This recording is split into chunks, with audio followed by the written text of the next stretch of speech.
You're here, Mydei. It seems that you are prepared. Yes. You aided Akuma through yet another trying ordeal, and my gratitude knows no bounds.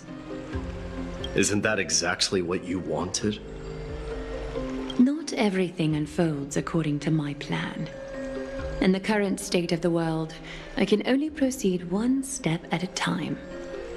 Furthermore, you are ready to dedicate all that you have, regardless of the promise you made to me, aren't you?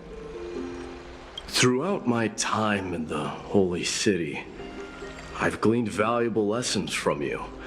Strategy, leadership, and adaptability to change. Yet, it's only recently that I've come to realize the truly remarkable quality you possess. And what is it? It's the magnetic allure in your presence.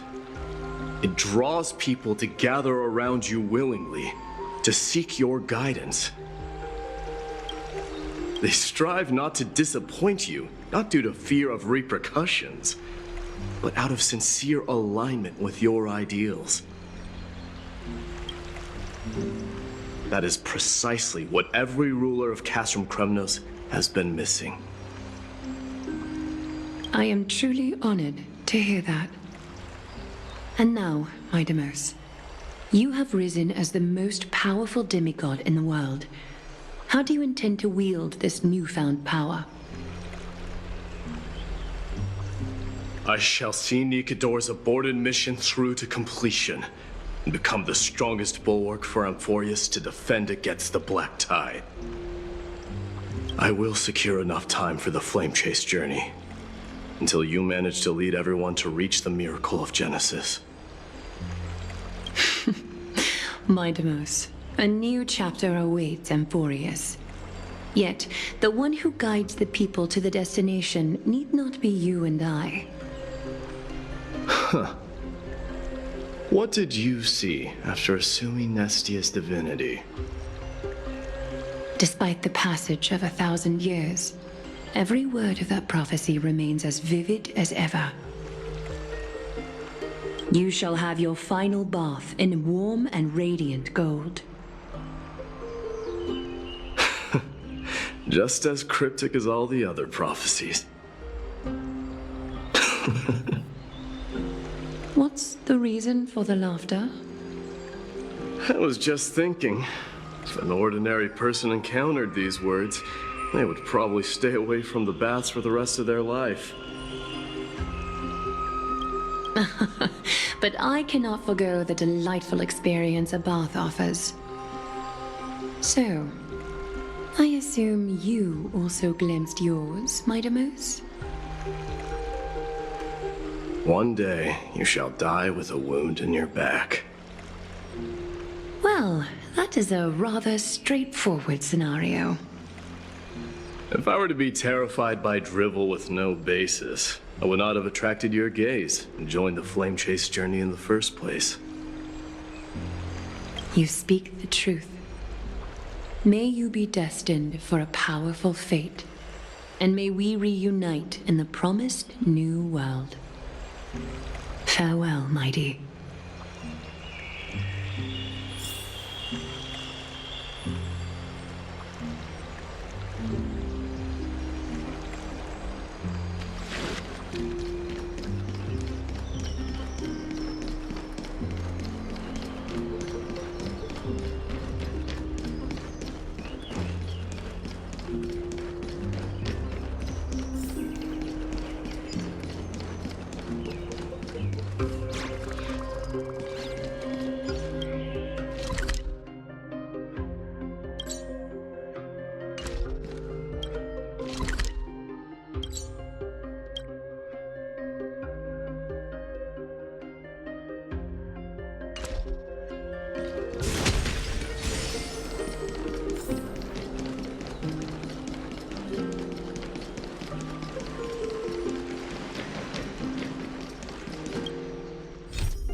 Is Lady Tribios not here? Lord Mydei! Hyacinth. So you are the physician Krateros spoke of. It's no wonder then that he was pulled back from the brink of death. You have my gratitude. I can take that as a compliment, right? I've heard about what happened at the Grove. I'm deeply sorry for your loss. I've heard far too much about death and grief recently. To quote Lady Tribi, we should all focus on tomorrow, shouldn't we? That's a valid point. You've always been the most optimistic one among us. Well, I must say, it feels quite incredible to see a new demigod standing right before me. You should prepare yourself as well. Humanity has already taken hold of strife, and one day it will also reach the sky. Do you really believe I can do it? Even my ancestor, that hero of legends, couldn't conquer the core flame of Aquila. Given your good rapport with the demigods, you should know that the path to assuming divinity is never limited to swords and spears. You've always been so perceptive, Lord Mydei. Rest assured, if fate has truly selected me, I'll be ready. Right. You are here looking for Lady Tribi and Lady Trina, no? They're not around at the moment. Is there a message you'd like me to pass on to them? No need. I've already bid farewell to Aglaya. Meeting with the Oracle is simply a matter of courtesy.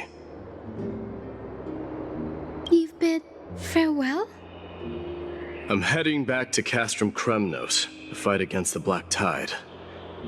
In all likelihood, I will never again return to Akuma. Oh. On second thought, there is something that I'd like you to help me convey to them. I'm all ears, Lord Mydei. I'll make sure to convey every single word. Tell them that there is no longer a need to send scouts behind enemy lines. With a single message, the Lance of Fury will target anyone who dares oppose Akuma.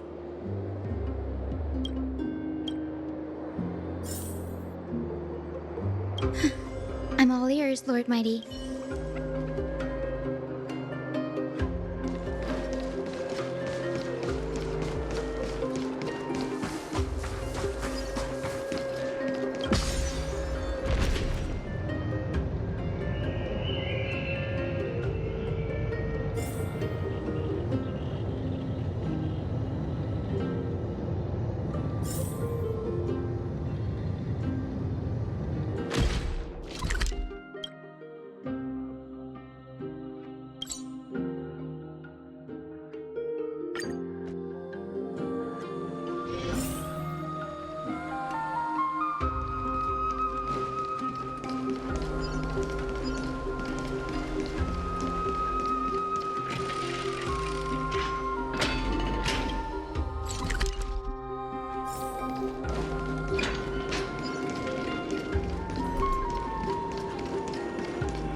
Lord Mydei. I'll be embracing my destiny before you do, Castorus. Can you feel Thanatos right now? I don't feel them at all, regrettably. You have been painstakingly seeking that Titan for so long, but have you ever considered reaching out to me for help? You mean... Death refused to ferry me. If you were to send me to the Netherrealm, I may uncover clues along the way back. I I would never do that, Lord Mighty. Death is not a game. You're right. That may very well be the reason why my people have struggled for millennia. They underestimated the significance of death. So, are you returning home alone, Lord Mighty? Returning home, you say? Maybe. At this moment, Castrum Kremnos is not just my birthplace, but also my fated destination. Work harder, Castorus. Go and do what you have to do, so that the trials we have endured may have meaning. I will, Lord Mighty. May we reunite on the other side, where the warm west wind blows.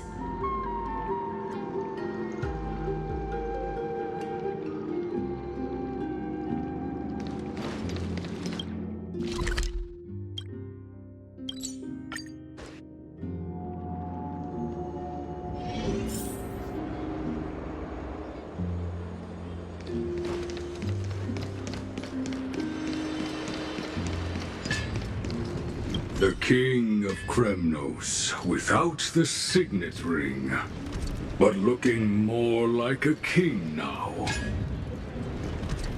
I'm no longer the king, Grand Craftsman. Matters not the title. Surpassed all former kings your achievements have. I will honor your trust and liberate the world from the clutches of fear. Nevertheless, I must request that you continue to watch over Phynon, Cartonis. I have a feeling that his fate will weigh heavier than all of ours combined. Keep Phynon in mind, I will. Return to your home, brave king. Together with everyone, I shall remain here. That thunder from Castrum Kremnos we wait to hear.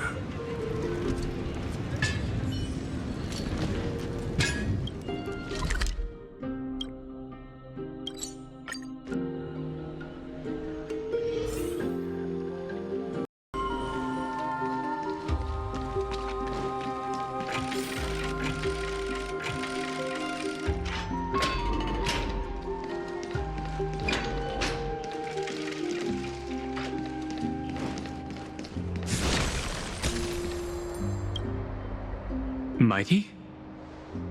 Outlanders? No. Trailblazers. I will soon make my way to Castrum Kremnos.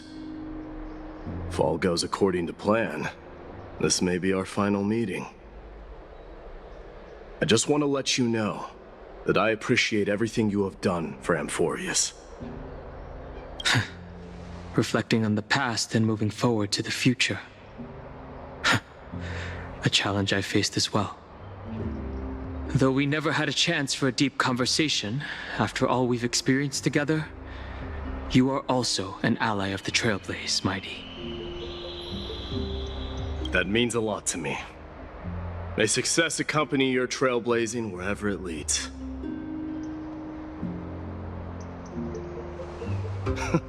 How about you let me guess what's on your mind?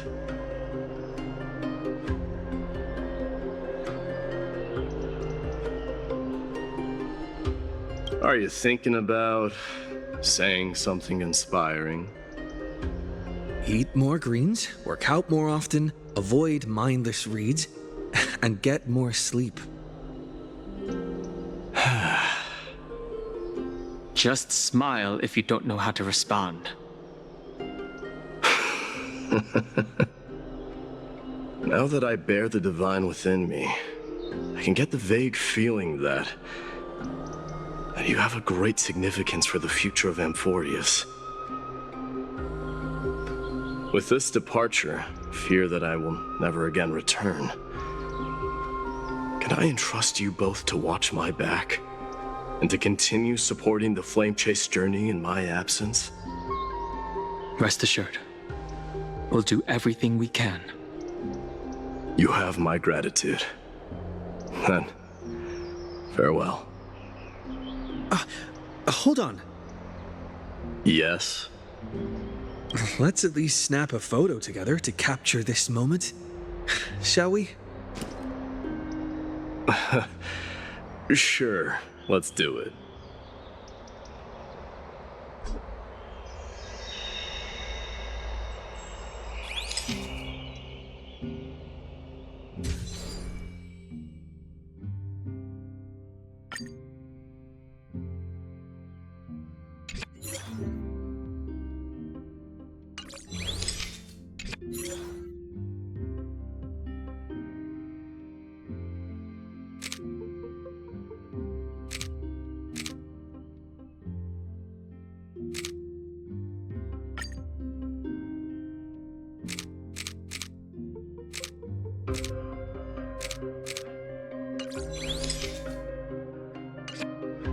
Looks pretty good. What do you think, Mydei? Well, feels peculiar, I suppose. I'm not talking about your photographic skills. It's just that I rarely take photos. But this one, it's pretty good. I never fail to impress. I'm glad you like it. Make sure not to leave any regrets behind. I wish the same for you during your time in Amphorius.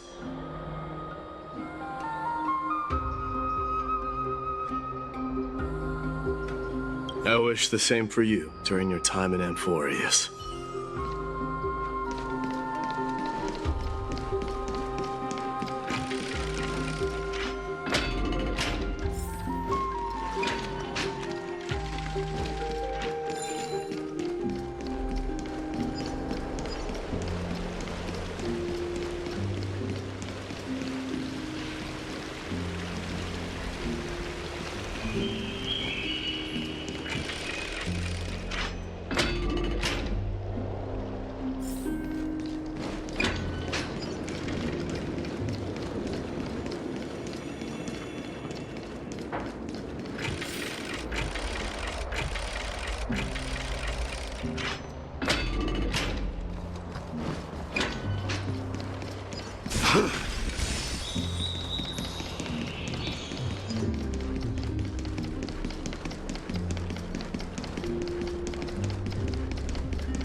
Isn't the prince anymore. He's now the guardian of Amphorius.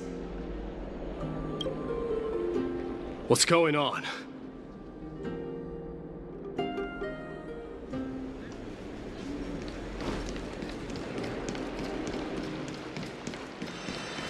We salute the guardian of Amphorius.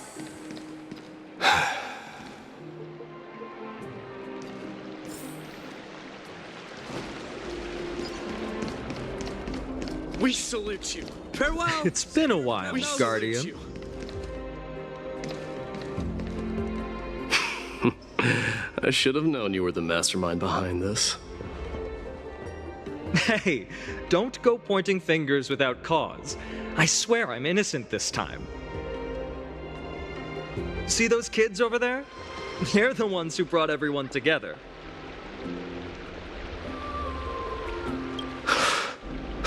I admit, that took me by surprise. Were you seriously just going to sneak off without a word with me? Well, I was actually on my way to bid farewell to you, but ended up running into this. Oh, that's quite an honor, I suppose. We better not leave them waiting too long, don't you think?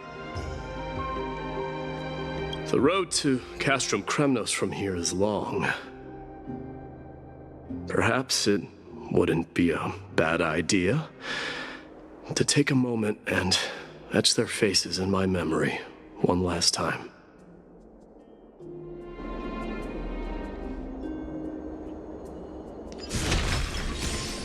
I think I see more than just the Kremnoans here. I'm thinking maybe it's about time the god of strife gets a new name. How about the god of solidarity or preservation? Dong Hung mentioned that one to me. All right, it's about time for us to part ways. Any final goodbyes you want to share? This might be your last chance.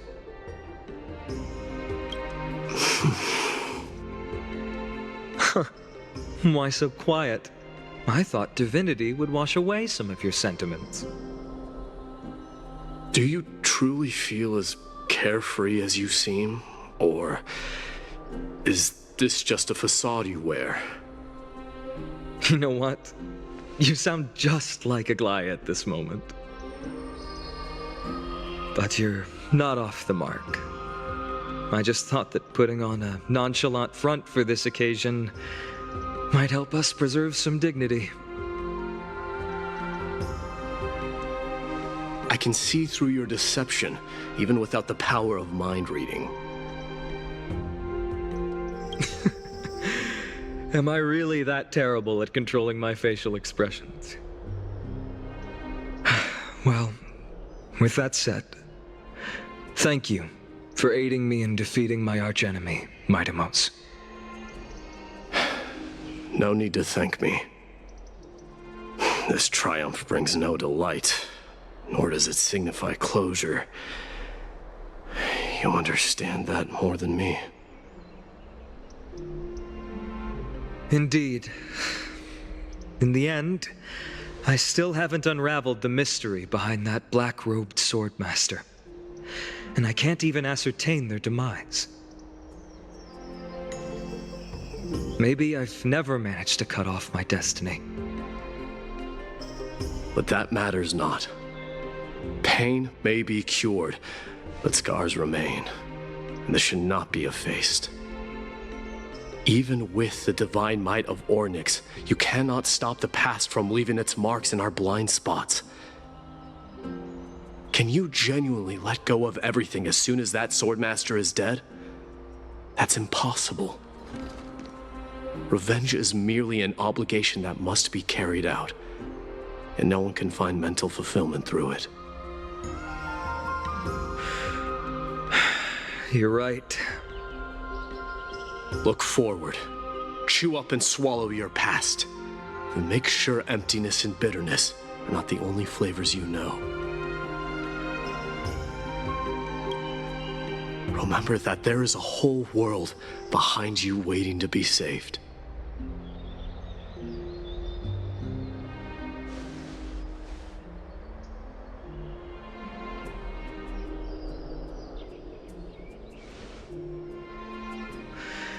I will keep that in mind.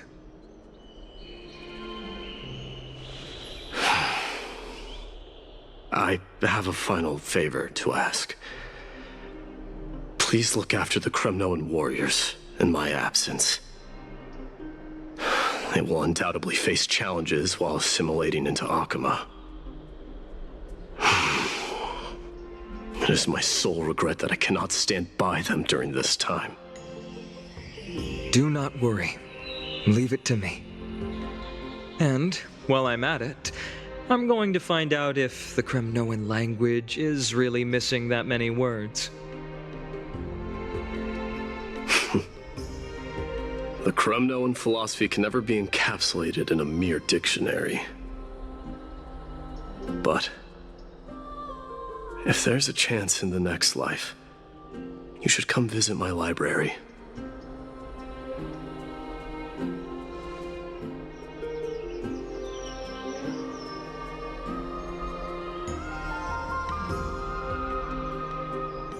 I'll be on my way, Deliverer. Remember to stay alive till the final act. Yes. Same goes for you. Don't die too easily. May triumph always be yours, Mydei.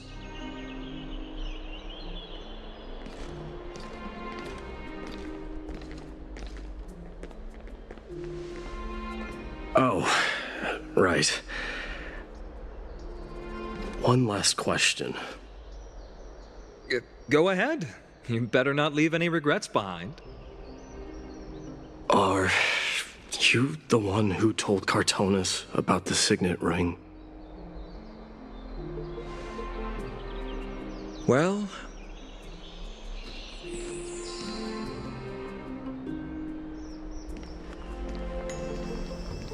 who knows?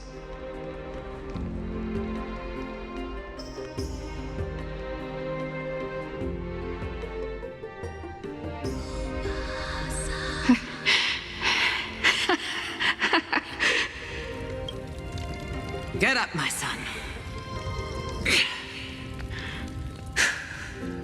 You showed great courage in today's training. Let's wrap it up for now. Yes, Mother. Mother, there's something I want to ask you. What is it, Mydei? Why must we learn to fight? It is for glory and honor, my son. For Kremnoans, mastery of swords and spears is ingrained from birth.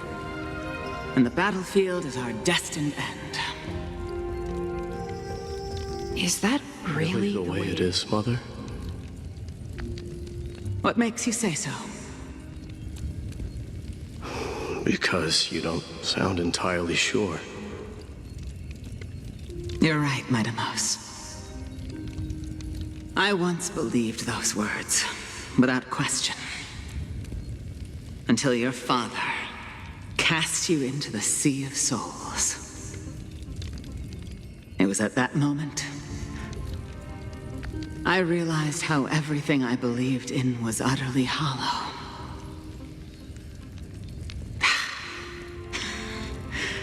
Perhaps the spirit of Kremnos had once existed. But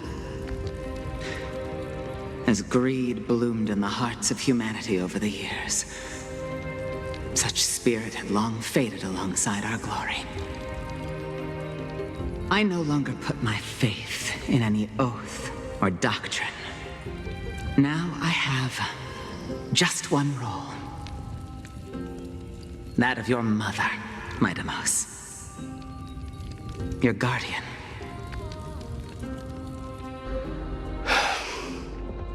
That dream always ends there.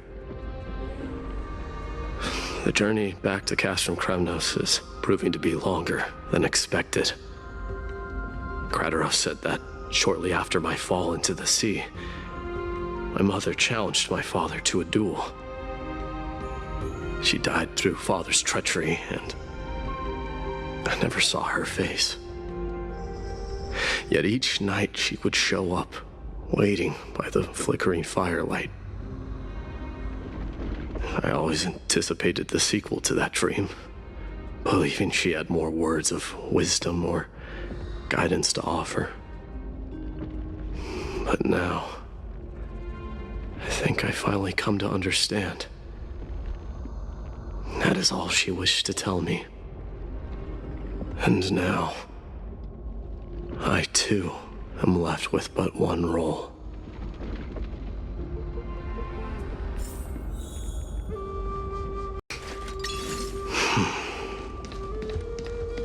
It is time for this journey to reach its end.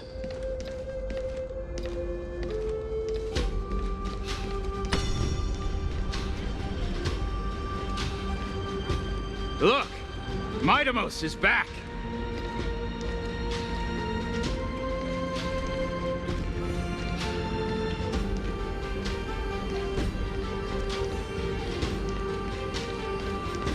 Glory belongs to you! We've got fresh pomegranate juice. Want to try some? Welcome back!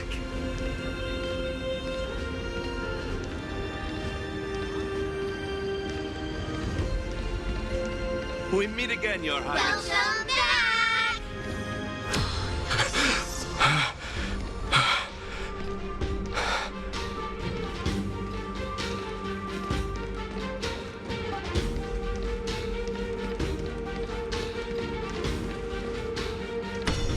How was your training? Ooh, say, come and check out what I just wrote. Mydei, did you just come back from training?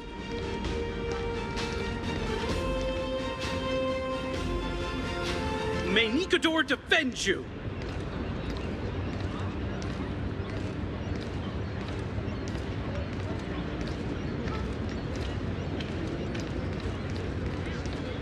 It's been a while. I'm gonna beat you at the festival. Welcome home, Mydei. Have you found something deserving of your protection as well?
We smell sunlight and the wind of Akama. This was your favorite spot, wasn't it, Trian? Lady Trian, why did it have to end up like this? Take it easy, Cass. Departure is a part of life. It's just that ours isn't as tumultuous as it is for ordinary folks. When we started our journey, Yanis had already provided their prophecy. Just like how that Titan divided themselves to create the countless passages in the world. It's only natural for us to follow the same path since we inherited their destiny. If you don't mind, Tribi, are you still willing to unveil that past for us? The past regarding the prophecy?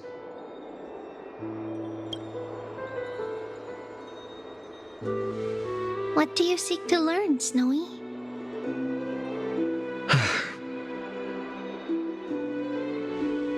Mydei has left the city to face his own fate. That is, the fate of every demigod. We will all eventually let go of our past to follow the same path as his. So, what I want to know is, as Amphorius' first demigod, what compelled you to take the first step on this journey? And what has sustained you to make it this far without looking back? Despite the fracturing of your body and the numerous departures you have endured.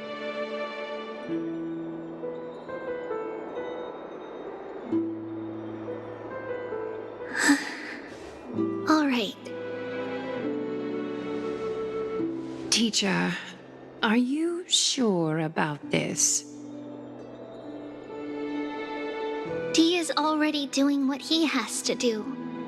What reason do we have to keep it from them? Let's go, everyone. Let's go to the abyss of fate and see how it used to be.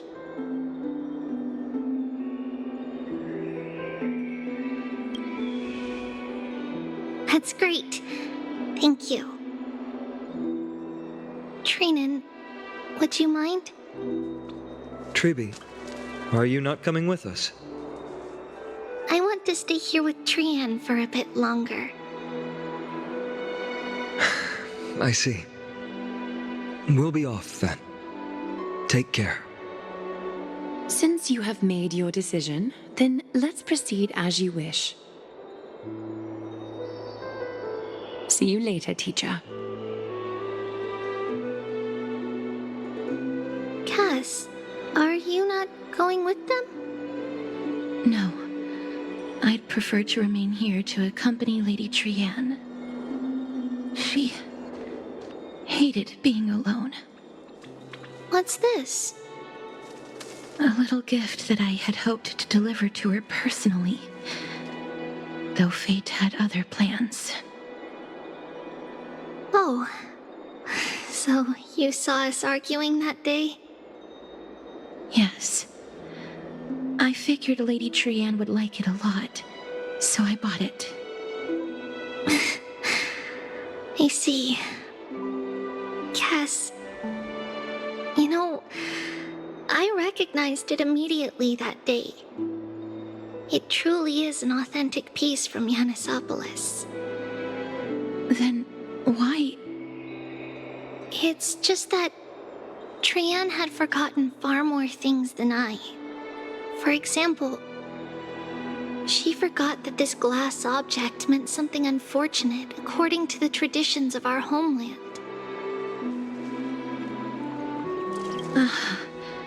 I'm sorry, Lady Tribi.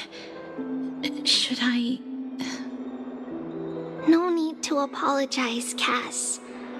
At that time, I simply didn't want her to be trapped by our past, especially considering how much time had passed since we left home.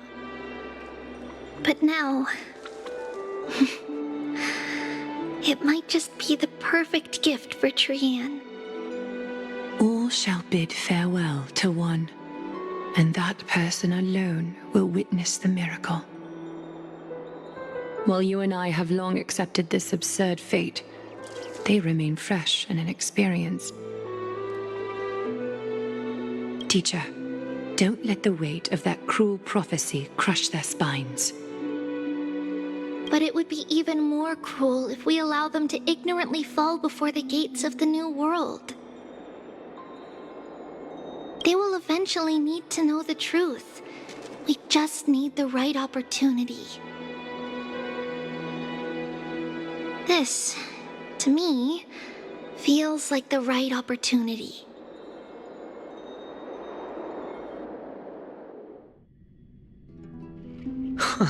So, this is how the Temple of the Three Fates looked back in the day.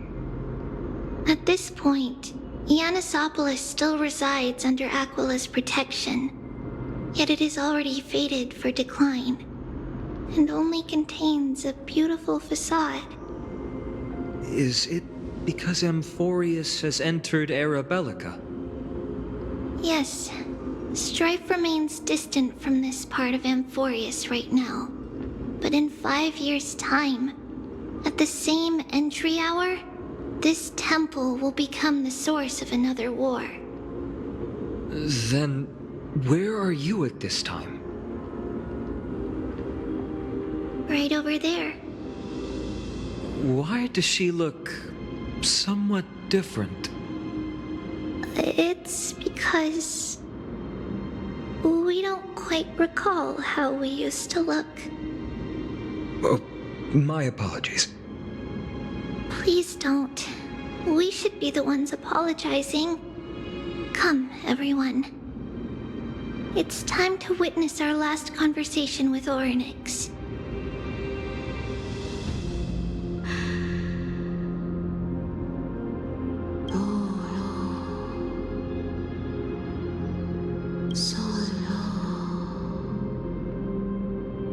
You're here, Oryx.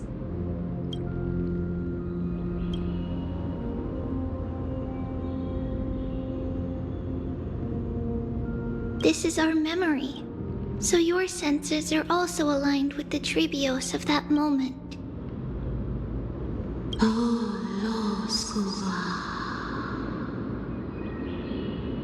False prophecy, huh? So you still think that way?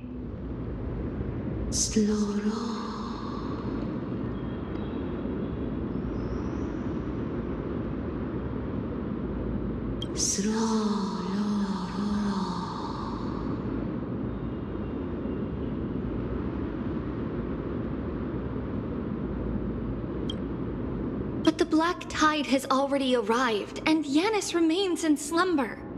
If even the god of passages, known for guiding mortals, cannot resist this catastrophe, then what can we do against the incoming destruction?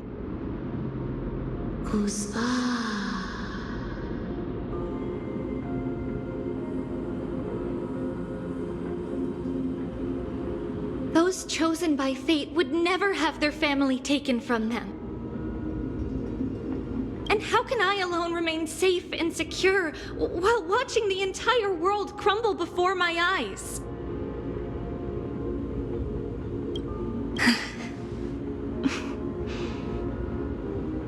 This might be our last conversation, Oryx. I will do everything I can to protect you from the black tide.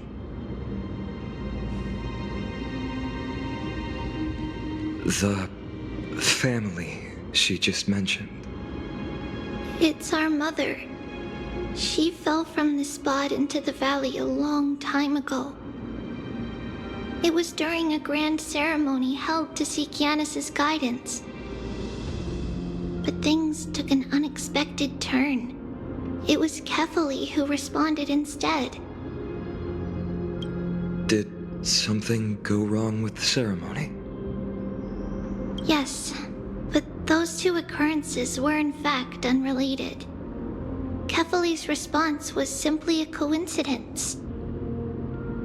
On that frosty night with treachery abound, as the Holy Maiden of Yanisopolis met her demise, the world-bearing Titan also fell in another corner of the world. Let's keep up with her. This story, she should be the one to tell it. That thing ahead. It's the altar of Talantin. But that's not our destination. We're heading to the left. This place used to be passable. Nice.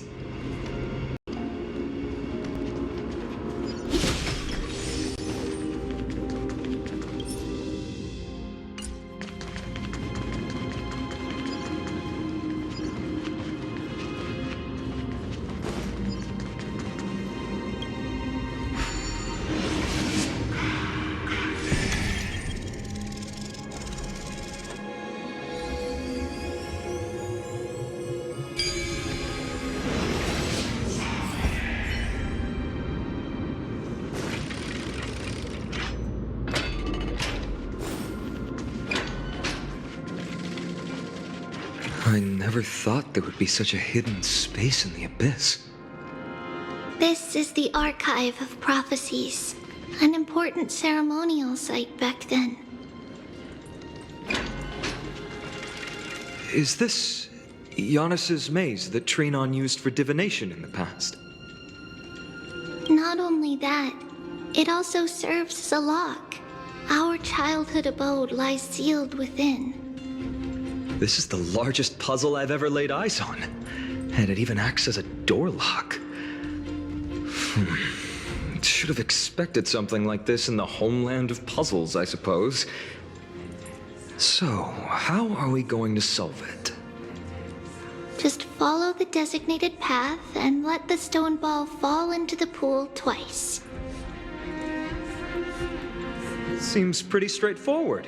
Even Mydei might be able to complete it in a single try.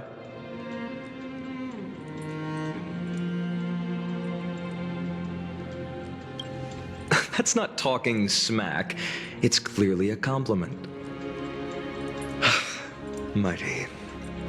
If he were still here, we'd probably take a lot fewer detours to solve our issues.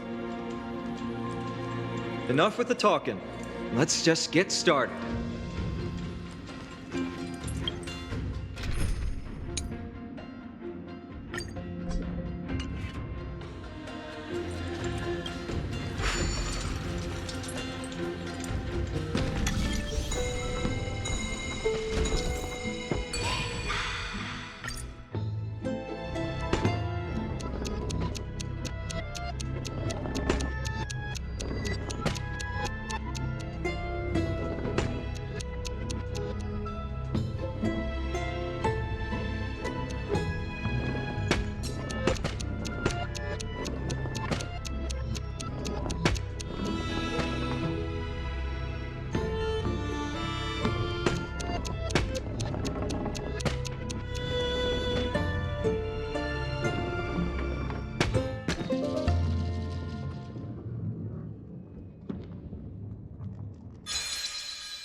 Impressive.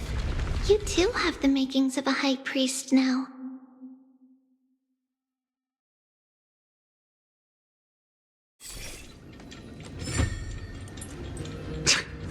Getting that stone ball to the endpoint looks pretty tough. My hands are shaking just from looking at it.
The secret door is open. Go inside, and you'll see the place where we grew up.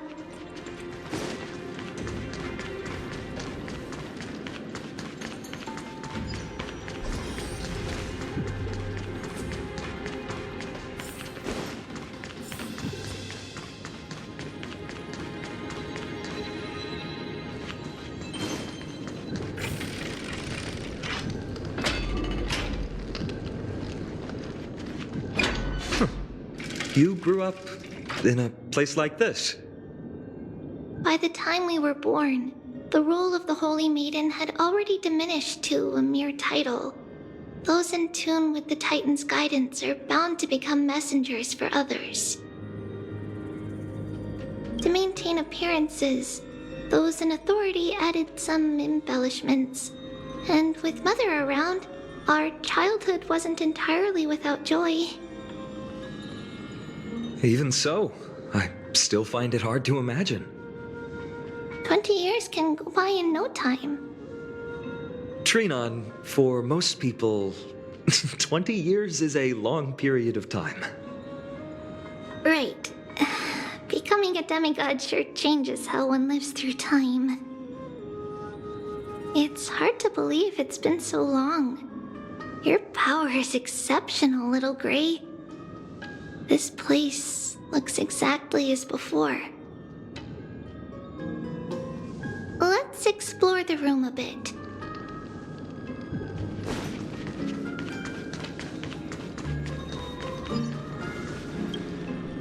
There's so many boxes here. These should be our belongings. What's this? A red glass fragment? We were still very young the first time we saw it. Mother came back with a beautiful glass piece, but her face was streaked with tears. She simply placed it on the table. It looked so sparkly that we couldn't resist playing with it, but we ended up breaking it by accident. Mother didn't get angry.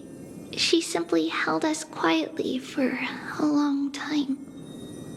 It wasn't until we were older that we learned in Yanissopolis, if someone gloriously died for destiny, the Holy Maiden must pick a piece of glass from the volcano's quarry and polish it, then give it to the deceased's family.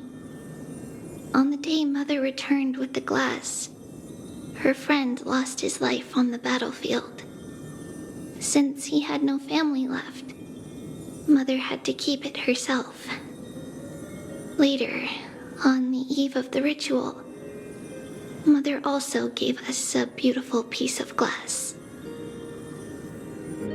Let's move on to the bedroom.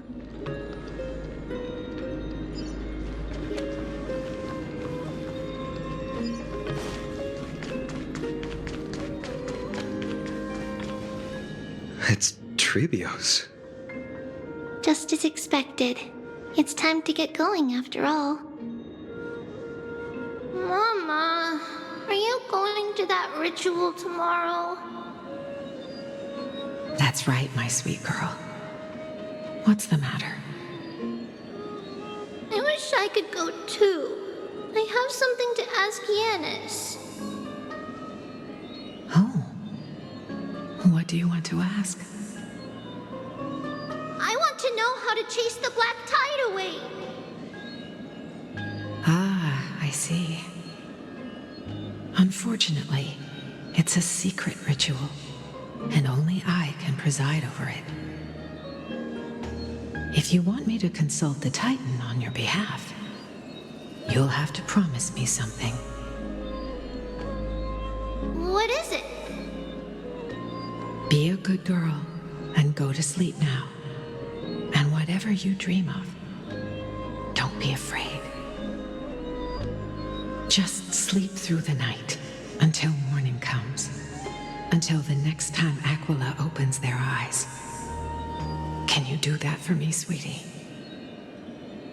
That's it? Of course I can! Tribios is the most amazing Holy Maiden of Yanis!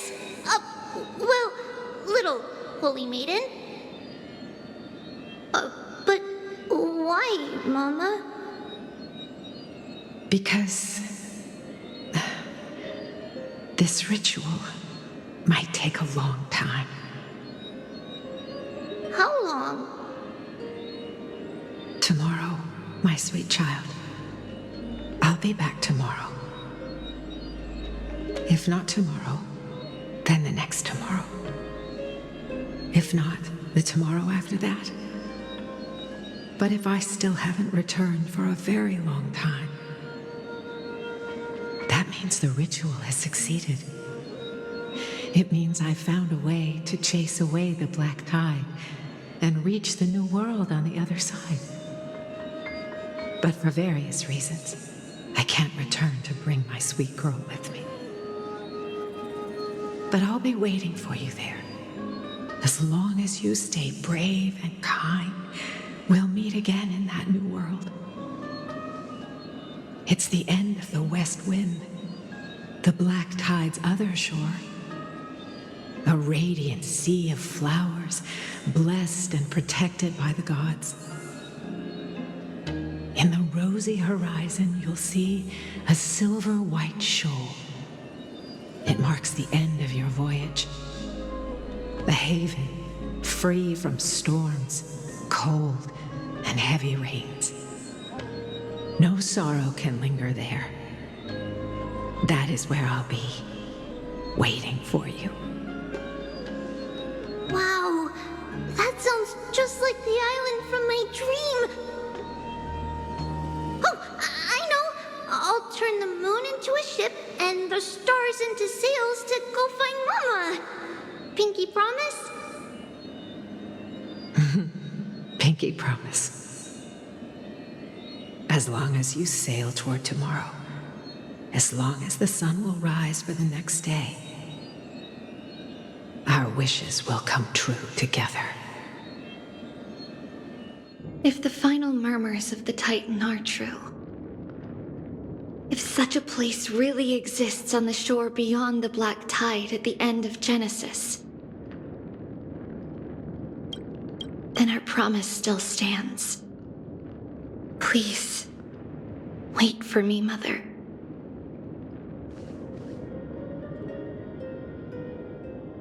After those 10 years of darkness, when Aquila opened their eyes for the last time, we finally set off. Where did she go?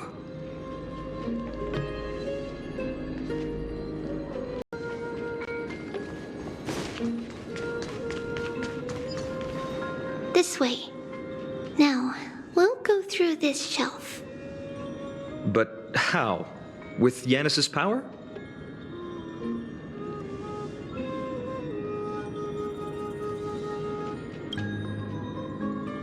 No, we hadn't acquired their power back then.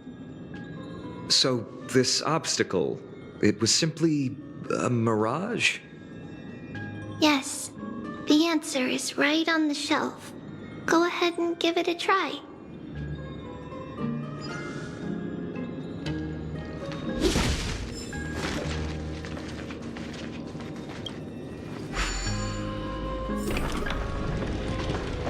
It's a secret passage.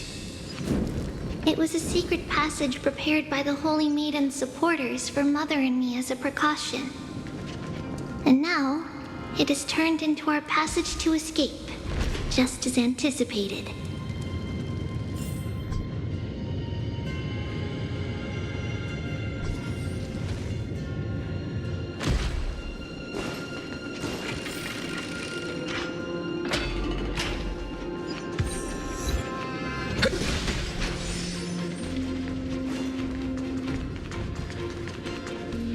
The path to the temple was in quite a state. Did someone do it on purpose? No surprise at all. Some people caught on to what we were planning and tried to intercept us,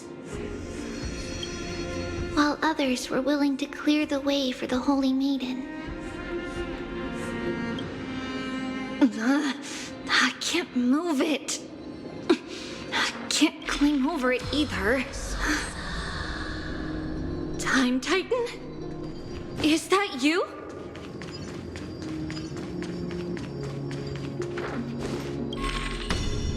Just like this. Regardless of our actions, the past will remain unchanged. It was someone else who helped Tribios in the actual events of history. We don't remember the details. As for why memory recreated the past to be like this, it must be because it's closer to the answer within our heart. The passage is now cleared.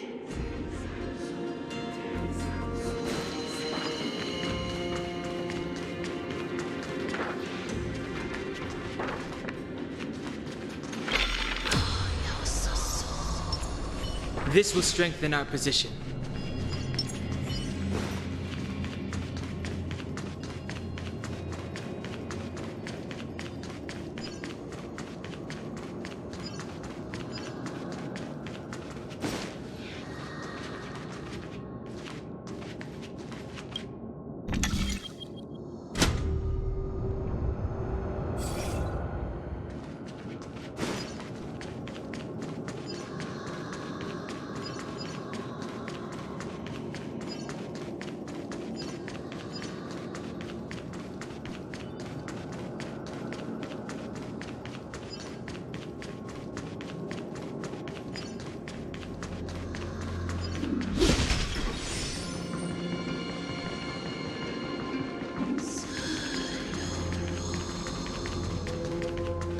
Ornyx.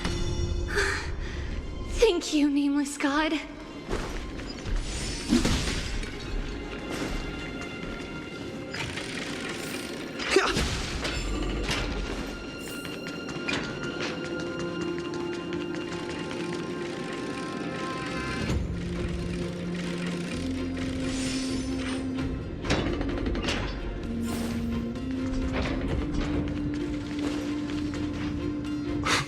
Whoa! It looked truly magnificent back then. Relax. Take it easy. All these people, they're just civilians, not enemies, correct? Mostly, but it might not be the case later on.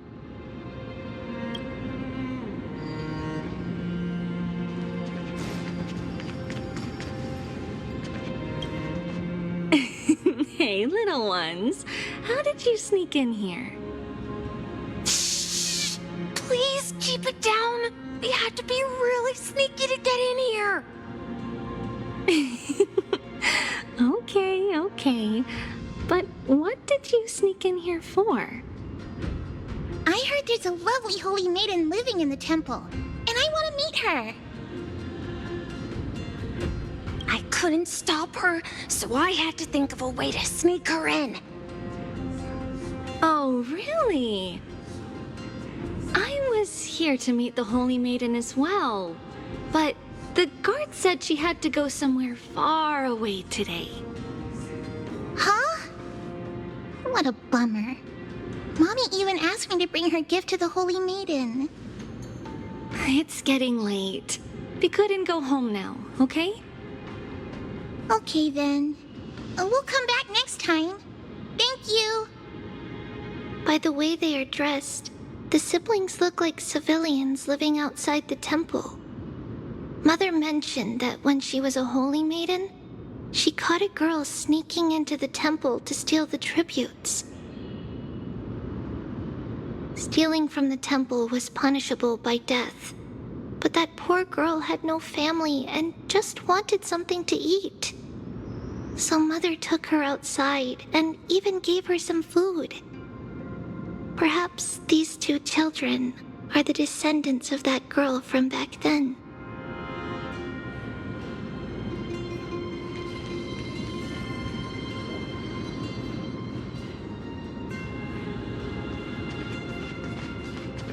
Ah, Lady Maiden.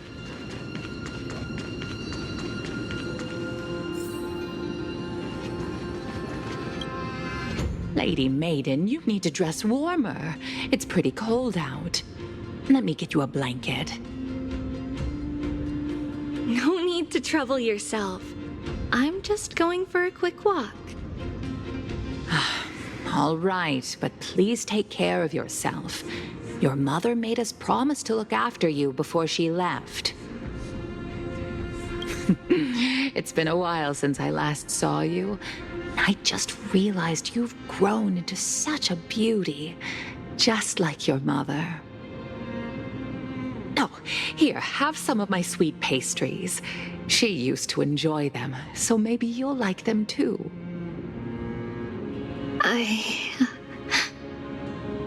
What's wrong, Lady Maiden?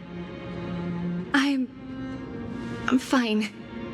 It tastes really good. This lady is Mother's old friend. When we were little, we sometimes got to eat the sweet pastries she brought back. We've always remembered the familiar taste, and only now do we learn where it came from.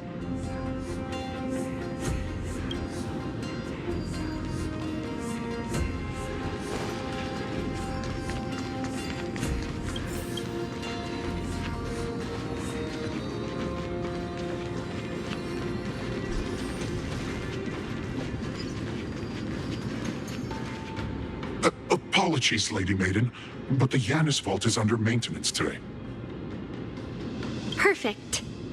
That way, no one will disturb me while I'm talking to Mother. All right then.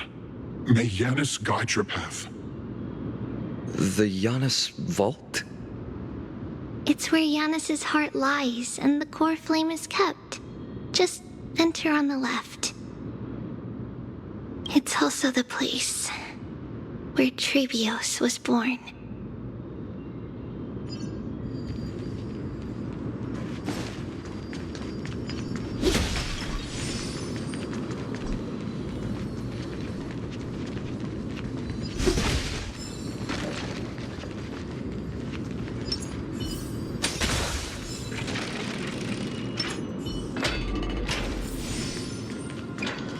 Tribios.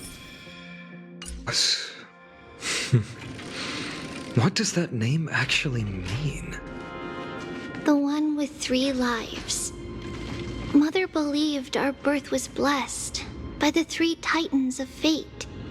She named us thus to express her gratitude. Looking at how things have unfolded, fate might have had a role in it.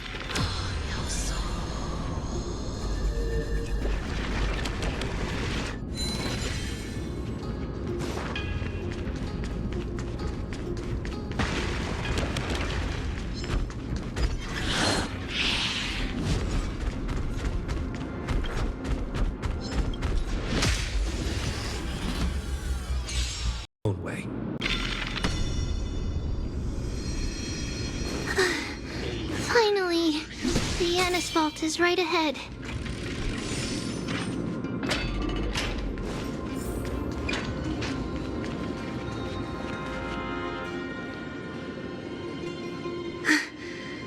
At long last.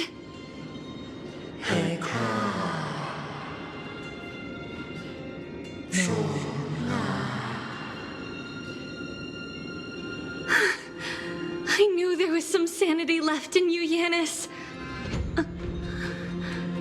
Just as I thought, you too have been confined.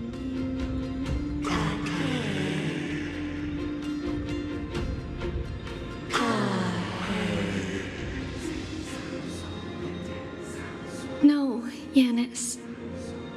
I've come here to take on your fate.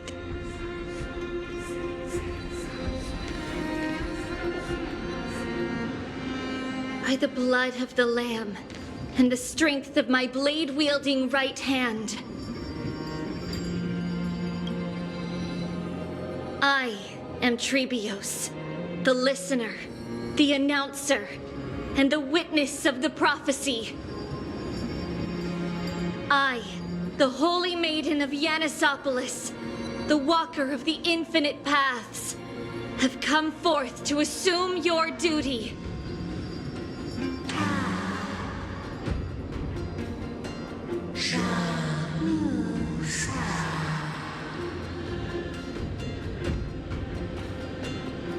Just as I wished. This journey promises to be a long one, with 1,000 selves to accompany me. I'll never be lonely.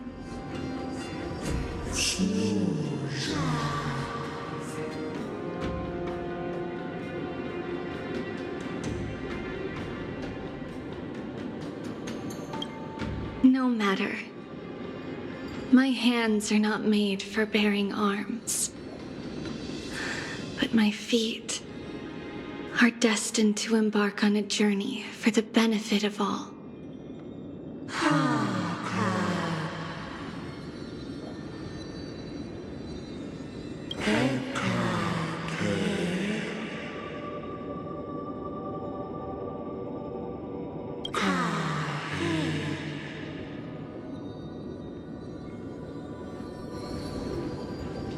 Without a doubt, Titan. Let the prophecy shatter me, so that I may open a myriad of paths for this imperiled world.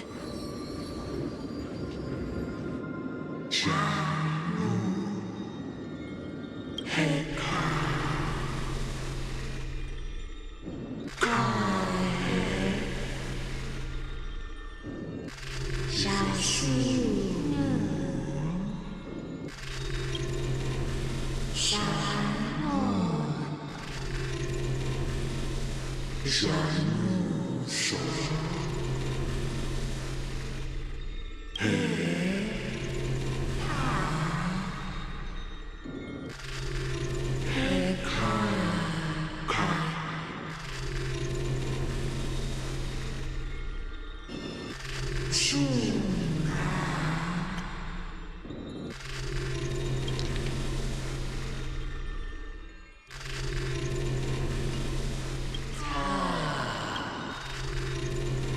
understand, Yanis. Thank you. Now, may you rest well.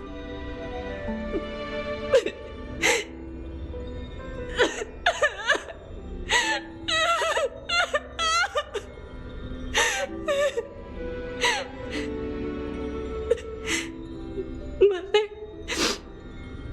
did you see that? I have assumed my duty and stand ready to set out. We will step over the gods' corpses and wander among humanity, and thus we shall sweep apart Amphorius's pitch-dark fog.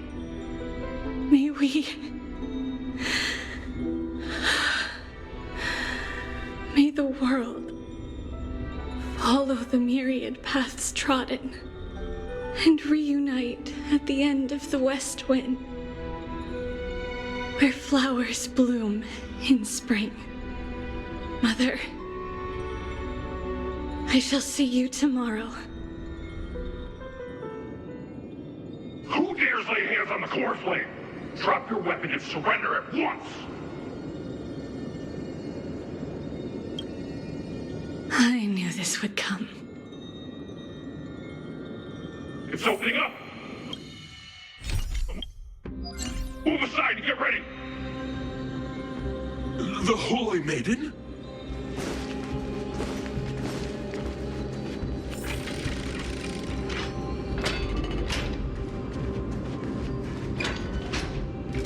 What's happening here? Lady Maiden, where's the thief who stole the core flame? Look at what she's holding, you buffoon! She is the thief! Take your positions and ready your arms! We're taking back the core flame! Bring it on! What? Come forth, loyal guards. At least do it properly. Pierce me in the chest. What are you scheming? This is your last chance. If anyone wants to earn a promotion and rise through the ranks, I'm right here. You all know who I am. Go ahead. However, if there's still any loyalty within you, step aside for the Holy Maiden. Otherwise, by the decree of the Holy City's Codex, anyone who dares to harm the Holy Maiden shall face execution! Captain, what should we do?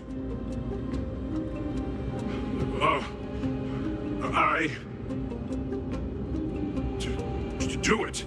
Kill her! If any of you want to get rich, then come with me! Take this traitor's head and wealth will be ours! We can't just stand by and do nothing. Let's move, partner.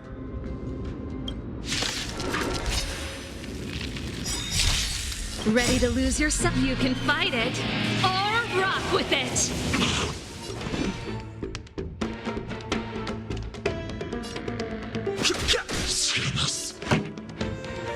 Turn it up!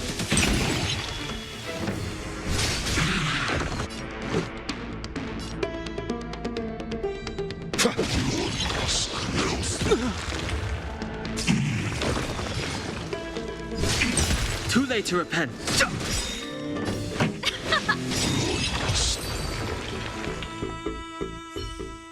How's that possible? Could the Titan actually be on her side? That woman is the traitor!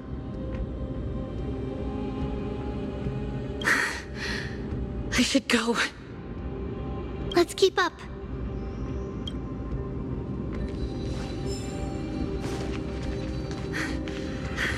The path is opening up for me. Oh, Yanis.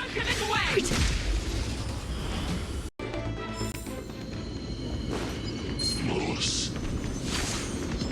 Get her!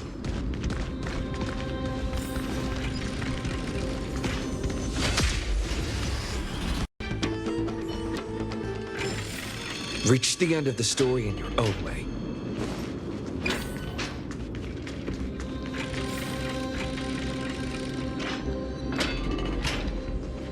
The main path is likely well guarded. What do I do? Over there!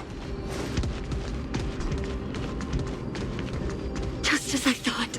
Inside!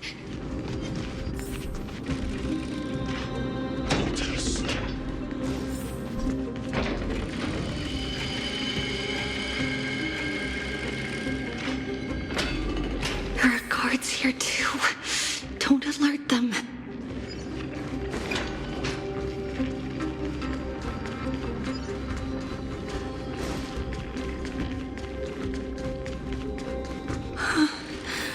Long last.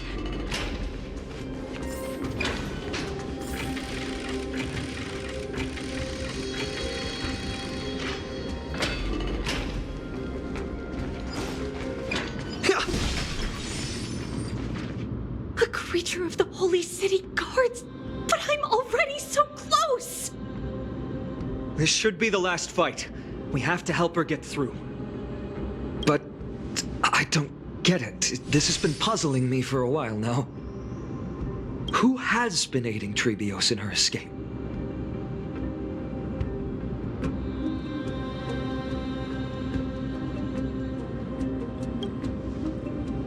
While history might be blurred by memories, seeing how the whole city is hunting her down, she clearly had no allies. If she pulled it off alone, were we too involved in this process? Tribios had been on her own since she entered the vault. But what did we truly mean to her? You'll find that answer at the end of this memory. In that case, let's focus on the mission at hand now. Let's do this, everyone!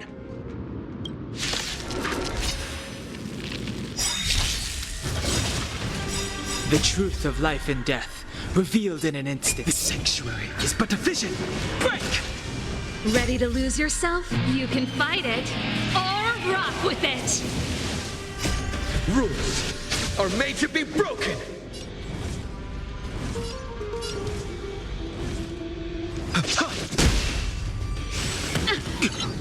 Move carefully.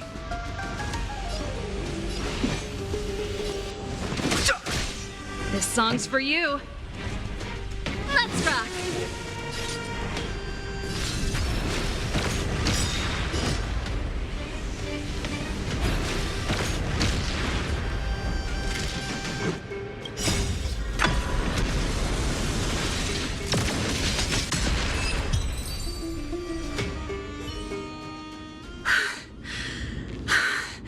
Finally, beyond this gate awaits a boundless world. This is where my journey begins. God of Passages, can you see me? I will complete the path that you started. No response after all. Yanis, may you have a good dream.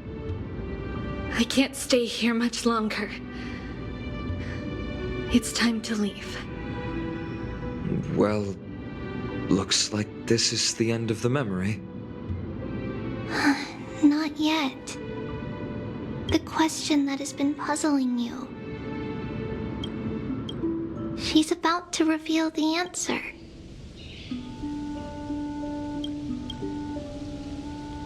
But nothing happened. What was making her or you hesitate at this moment? If she had known this flame chase journey would proceed as the Titan foretold, bringing about great suffering and fatalities, including her own, would she still have chosen to walk through the gate and start her journey?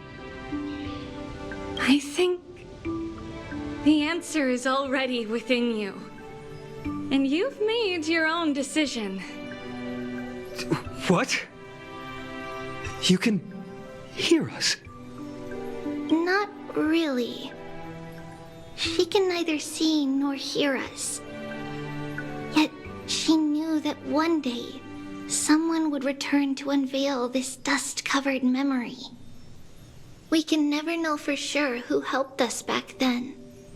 But that kindness was forever engraved in our hearts, motivating us to move forward. Time has modified this memory into a special letter, so that we do not forget our original intent. It's a letter written by Tribios of the past and sent to her future self. In this memory, it is Tribios of the future who overcomes all difficulties for her and sends her on a long journey toward the tomorrow where we are. Yes, you'll remember it all. And then find your way back to the gate where everything began.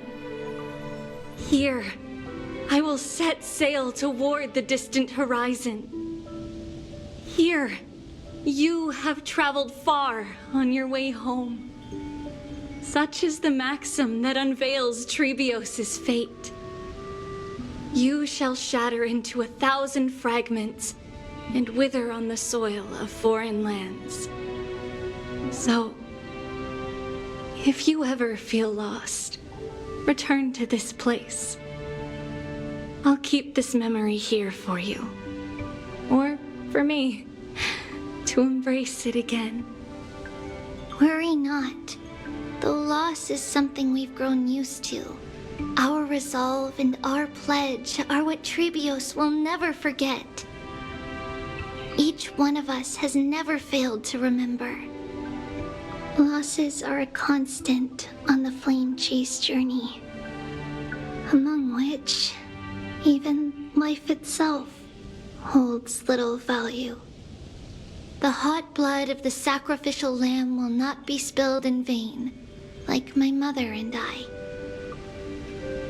The libations poured are guaranteed to bear fruit, just as my blade-wielding right hand is not a hollow formality. Surmount the myriad passages of Yanis, and we will once again ride the west wind and let the wings carry us far away. So, this is your answer? That's right.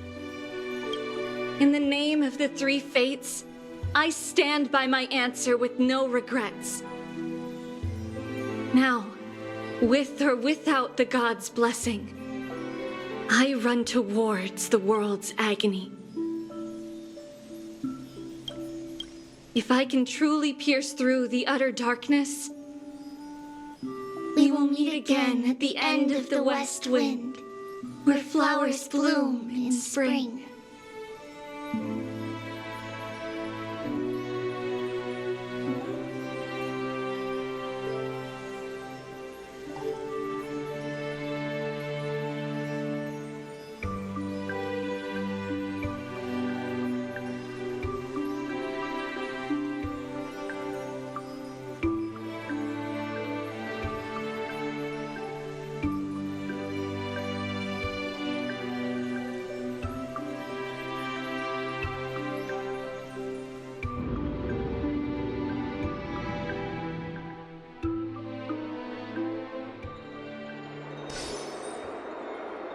Lady Tribi, do you still think that everything will be fine tomorrow? Yeah, that's what Trian would say as well. With all due respect, Lady Tribi, you know perfectly well that see you tomorrow is nothing but a white lie. I hope your toughness is not a mask hiding a lonely heart. Cass, that's not a lie. See you tomorrow is the greatest prophecy in the world. Prophecy? Listen, in every corner of this land, every heartbeat carries a prayer for that prophecy to come true. It may be that only a few heroes will bring tomorrow to the new world, but the prophecy of leading everyone to tomorrow belongs to all in Amphorius.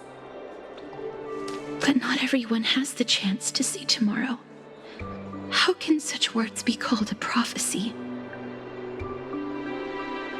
Because people believe it will come true, and they are trying hard to hold on to that belief. Even as the world teeters on the brink of collapse, everyone is pressing forward, longing to reach farther and move toward tomorrow. And that is why a holy maiden exists to lead the world toward tomorrow, and why Yanisopolis' prophecy unfolds as passages. Fate is not about the outcome, but the journey.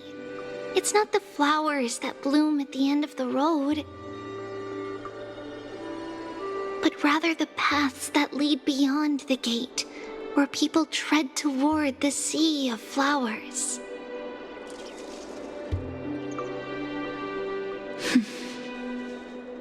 So, Cass, if anything is troubling you, just set it aside for tomorrow. There's no difference between demigods and mortals. The troubles we encounter can only be resolved by our future selves. Reflect through the long night. Wait for the dawn as you think. Then set off at daybreak. The hesitant part of us will be left behind in the dark, while the determined side of us will know no fear. Because that's how Tribios has journeyed so far to spread the prophecy. Beckoning the morning sun and the tomorrow it promises to bring. We will now continue the journey and face our destiny. We will step over the gods' corpses and wander among humanity, and thus we shall sweep apart Amphorius' pitch-dark fog. And at the end, all will reach that silver-white shoal. That end of the journey, that new world and new tomorrow. It is a haven free from storms, cold, and heavy rains. No sorrow can linger there. We've made a promise to meet again at the end of the west wind, where flowers bloom in spring. See you tomorrow, Brienne. See you tomorrow!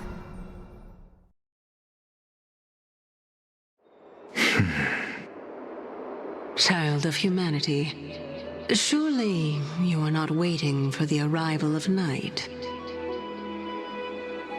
Nights do not fall upon Akama. That's why it's futile for you to wait here. Honestly, I didn't expect the renowned Reason Titan to behave like this. And that's all thanks to you. If your soul weren't as prickly as a hedgehog, I wouldn't have to act this way. If you were more accommodating, you wouldn't be opposing me all the time, and I could teach you more freely instead. It was you who insisted on implanting the core flame in me. Forget it. Cut the sarcasm and just say what you need to say. Fine, fine. All I want is to remind you.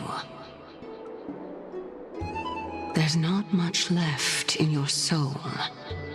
If you don't do something soon, I will have to take over this body. If I'm not worried, why should you be? I know what you're planning. You just want my help answering the question. What exactly are we? Correct? It's good that you remember. Thus, equivalent exchange. It's only fair. Then rest easy. The answer will soon be revealed, and you'll have to return my body shortly. Is that true? Certainly. I initially thought this extremely frail state would hinder me from getting my body back. But I didn't expect the answer to be right within it. That saved me a lot of trouble. I don't even need the black-robed swordmaster's ceremonial blade. That's certainly worth celebrating. Regrettably, I can't carry out the upcoming experiment alone. The girl who's walking with death, is she fully prepared? Be patient, Titan. If we're always so guarded, how can death reach us easily? Unfortunately, on behalf of Okima, I must ask you to slow your pace. I forgot about you. My apologies. A child's words are always carefree. I'll just dismiss these words as nonsense from a cheeky child. Come now, conceited performer. It's time to address your relationship with that Titan. What if I refuse? Provocation will only tip Talantan's scales further toward your demise. There's no need to go to such lengths. Oh, monster neither human nor divine. Don't forget that you won't dare kill me. If you snuff out the core flame of reason, what else can you use to stand against the Council? Do you two mind if I cut in? I warned you. Do not interrupt me. I just have been meaning to ask. Does death really matter to you? What do you mean? What I mean is, before I implanted the core flame into your heart, you were already a silent, cold corpse. I'm back. Whew. Finally have a moment to catch my breath. Want to chat? It's unusual to see Mem isn't with you.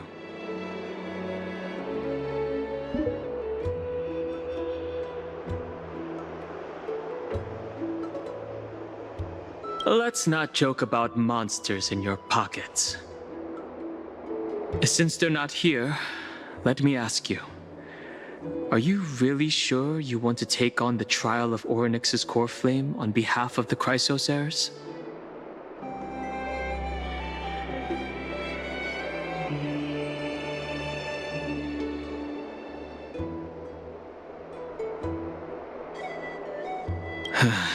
We've ended up at this point after all. This is probably a fate that trailblazing can't evade. You should be extra cautious and watch out for yourself. Based on the experiences of those before you, the trial is no walk in the park. But what concerns me even more is that you'll further bind yourself to Amphorius. If you truly assume that Titan's divinity, do you believe that you'll be able to lay it down again? Forget it. We'll deal with that when the time comes. No matter what happens.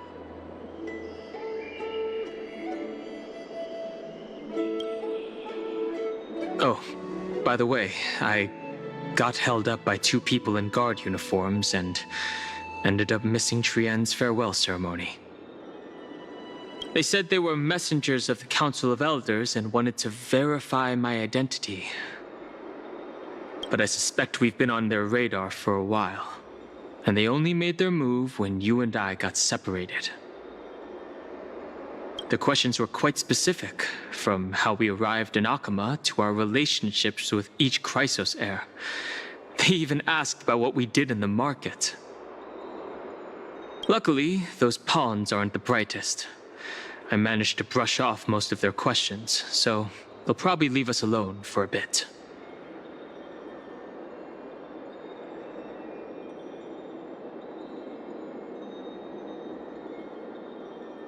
I'm not ready to label them as good or bad, but their conduct is certainly irritating. But on second thought, Aglaya also initially kept her guard up with us. It's best not to provoke either side until we know the full truth. The only thing we know for sure is that some members of the Council of Elders aren't happy with the Chrysos heirs. In the worst case scenario, we could be caught up in the internal conflicts of the Holy City.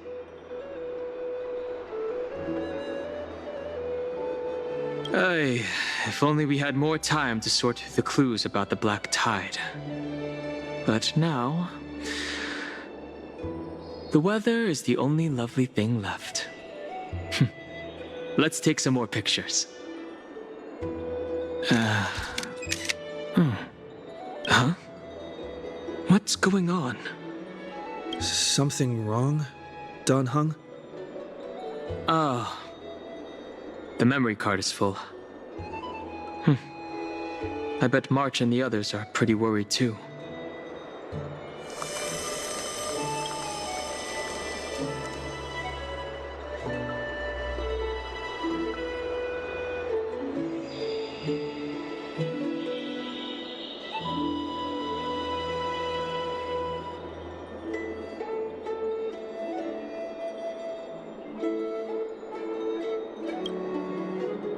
And so, this long day passed for Akama. Some people arrived, and some left forever. Just like every other day of this journey, where we have long been prepared. If we are to chase the flames, then we must grow used to farewells. And yet, no one back then could foresee death. Its arrival would always be so sudden. And so even little Gray, coming from beyond the sky, could not escape the Reaper's two hands. And what people gained and lost in that trial of death was far heavier than life itself. Just like the destiny that the prophecy revealed for Cass. At the end of the Sea of Flowers, the souls of the living shall warm thy fingertips. And after an embrace, there shall be eternal separation.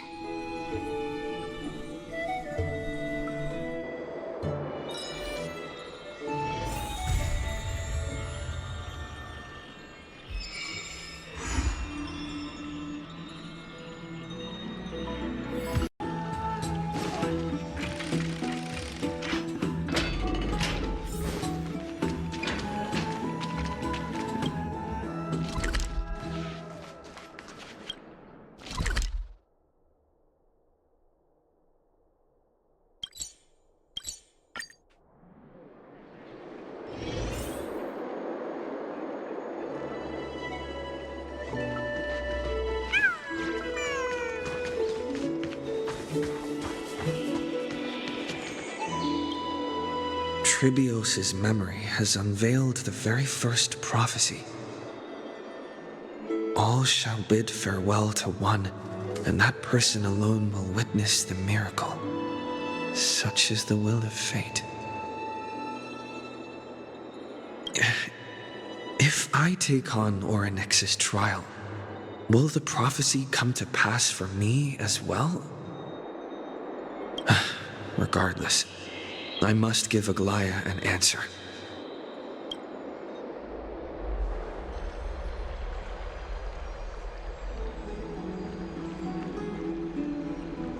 Ah, it's you, Cass. I finished the anthology of poems you lent me. Here it is. I thought you'd be too preoccupied to find time for reading. Precisely because of these obligations, I felt compelled to read it swiftly. Wouldn't all these preoccupations slow your pace? On the contrary, knowing that time is limited can push one to overcome their limitations. The weight of these responsibilities seems to have enhanced my reading efficiency. I understand completely. During my time at the Grove, the closer exams drew, the more efficient I became at tackling everyday mundane tasks. Anything but my actual studies. Precisely. As I remember, you and Phainon were both disciples of the new Sporists. I assume that Anaxa's exams were as unreasonable as the man himself, correct? The courses Professor Anaxa taught were Introduction to Alchemy and History of Mythology. And to be perfectly honest, those two courses were the students' greatest nightmares. The history of mythology, taught by the blasphemous great performer himself. I can imagine their fear. Now that I think about it, students would often rush to the podium during class to challenge him on those blasphemous ideas. May I ask, Lady Aglaya, has your relationship with Professor Anaxa always been like this? He openly dismisses people's faith and questions the very justification of the Flame Chase journey. Our positions have been destined to be at odds. While you were studying there, I assume you must have heard of his nickname. A Dromus draped in finery? As I see it, this nickname is more of an insult to the Dromus.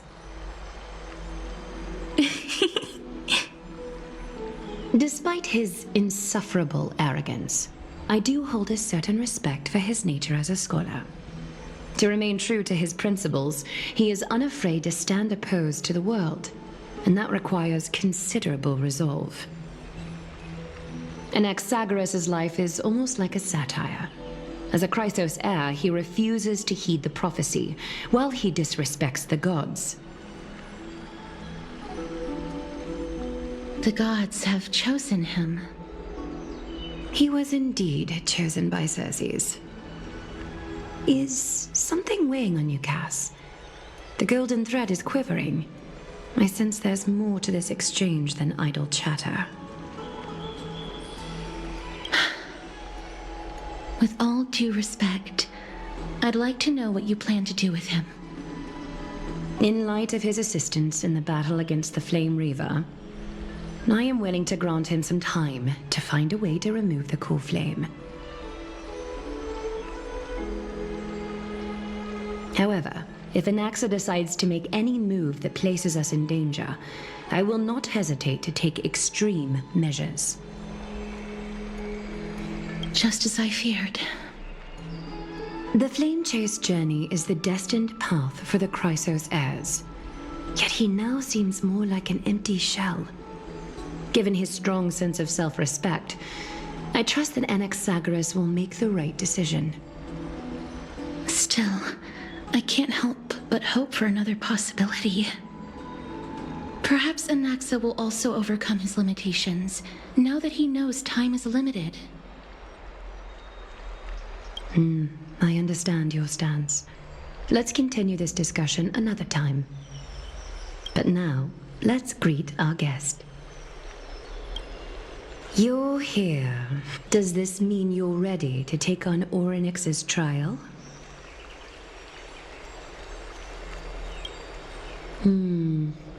It seems that this sacred beast is just as indispensable, given their intricate ties to the Titan.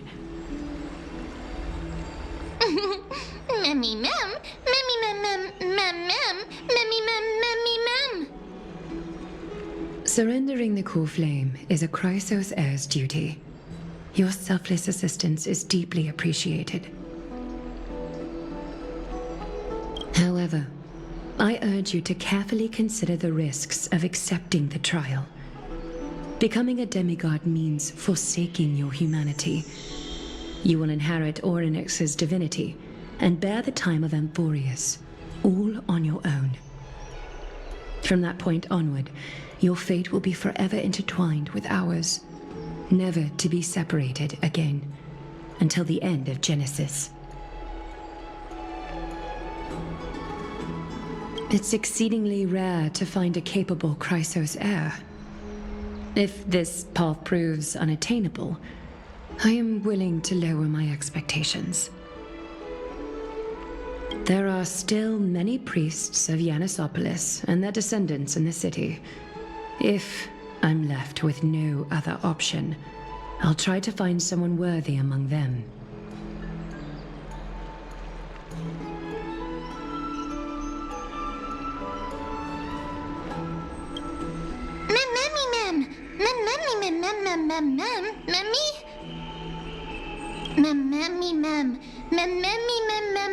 Hero.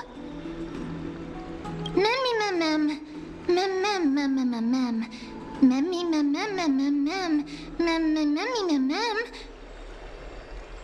Memmy mem mem mem mem mem mem mem mem mem memmy mem mem mem.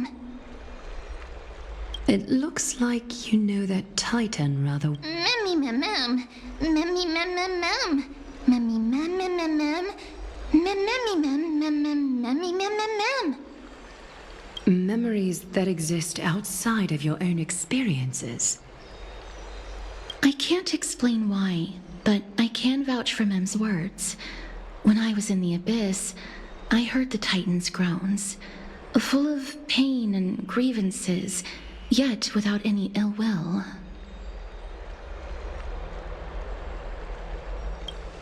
Please, memmy mem mem, memmy memmy mem, memmy memmy mem mem. Mem memmy memmy mem mem, mem memmy mem mem mem mem, memmy mem mem mem mem huge. Since you've made your decision, go back to the bath chamber and get some rest. Trinan will call for you when the ceremony is ready. It is difficult for me, as the guide, to absolve myself from blame for things to have progressed to this point. Time and again, you have risen to the occasion for Akima. Merely rewarding you with some honeydew is no longer able to express the extent of our gratitude. When the dust settles, I hope that we'll have the chance to have a long chat regarding your return journey and the curse of the sky. It's about time that we lift the taboo and discuss things openly. Before leaving, I should go and say hi to Castorus. Mister, may everything go well for you and Mem. It's nothing. I only came to discuss some matters with Lady Aglaia. Previously, I lent her an anthology of poems that Lady Trian had gifted to me. Tracing back, this anthology was something left for Lady Trian by a bard before their passing. Although personal properties should be cleared out once their owner has passed on, Lady Trian gave this book to me since she knew how much I like to read. No, it's just an ordinary book. It's definitely not some kind of unique copy. It just contains an allegory. In a faraway land, in a city known as Styxia, a dragon corrupted by the black tide descended one day, swooping upon the city like death itself. It swallowed the princess of the city whole before it was suppressed. After taking down the evil dragon, the warriors discovered that the princess's life had already met its end. Overwhelmed by grief, the queen hired an alchemist to resurrect the princess using the dragon's flesh and blood. However, having lost memories of her previous life, the resurrected princess turned into an evil dragon herself and wreaked havoc on the city. As a result, the prosperous Styxia met its demise.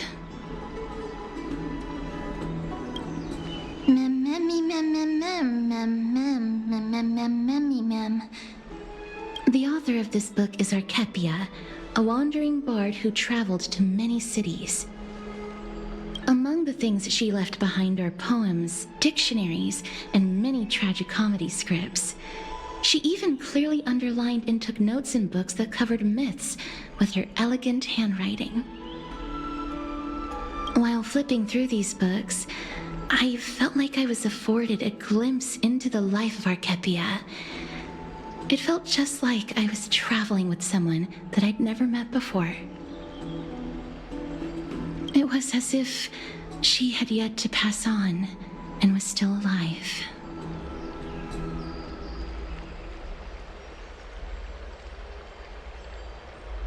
That's right. Writing, drawing, and taking photographs. It seems like human nature to try and leave records of things.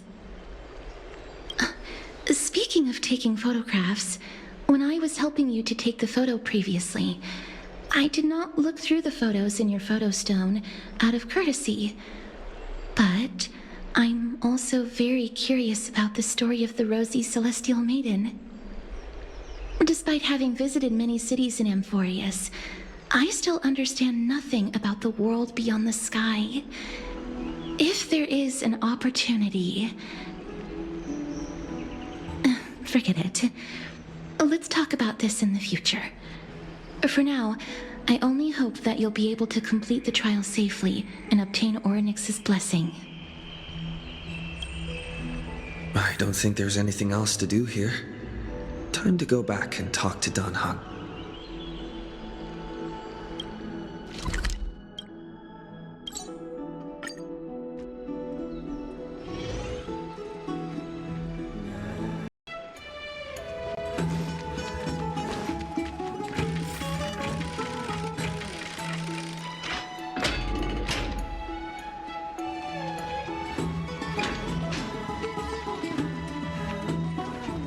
Citizens' Assembly?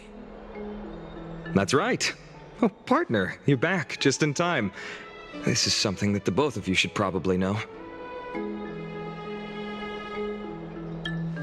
Good news? I wouldn't call it that. Do you remember the Council of Elders that was on our heels previously? It seems like they've made their move. Some background information for you. The Council of Elders is an authoritative body in Amphorius, made up of different city representatives. They hold legislative power over the Holy City, and are in charge of presiding over the Citizens' Assembly held once every few years. This is the most important social event of Akima. It is highly influential, and can even affect what happens to the Flame Chase journey.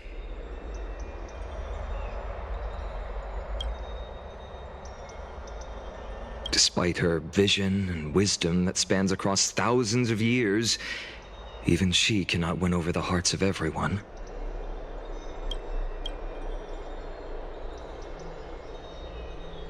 Perhaps you should retake some exams next time we visit Paperfold University. Every 5 to 10 years, the Council of Elders organizes a Citizens' Assembly at Dawncloud. During the assembly, the representatives will vote on major issues such as whether the Chrysos heirs led by Aglaia should still hold the right to govern the Holy City, and whether the Titan's conquest should continue. It sounds like some sort of system to balance the heroes and the mortals. That is correct. However, the problem lies in the fact that there are ill-intentioned extremists in the Council of Elders. They view the Citizens' Assembly as a way to restrain the Chrysos heirs and hope to take complete control over the Flame Chase journey. We can refer to them as the opposition. During the assemblies held in the past 100 years, the voices supporting the opposition have been growing stronger in the shadows. It's only thanks to Aglaya that the Flame Chase journey has been able to continue to this day. The Citizens' Assembly is just around the corner, but this time, there seems to be a new variable to the situation. Citizens' Assembly? That's right. Oh, I wouldn't call it... Do you remember the Council of Elders that... Some background. This is the most important... Every 5 to during the assembly. It sounds like... That is correct. We can refer to them, the Citizens' Assembly is...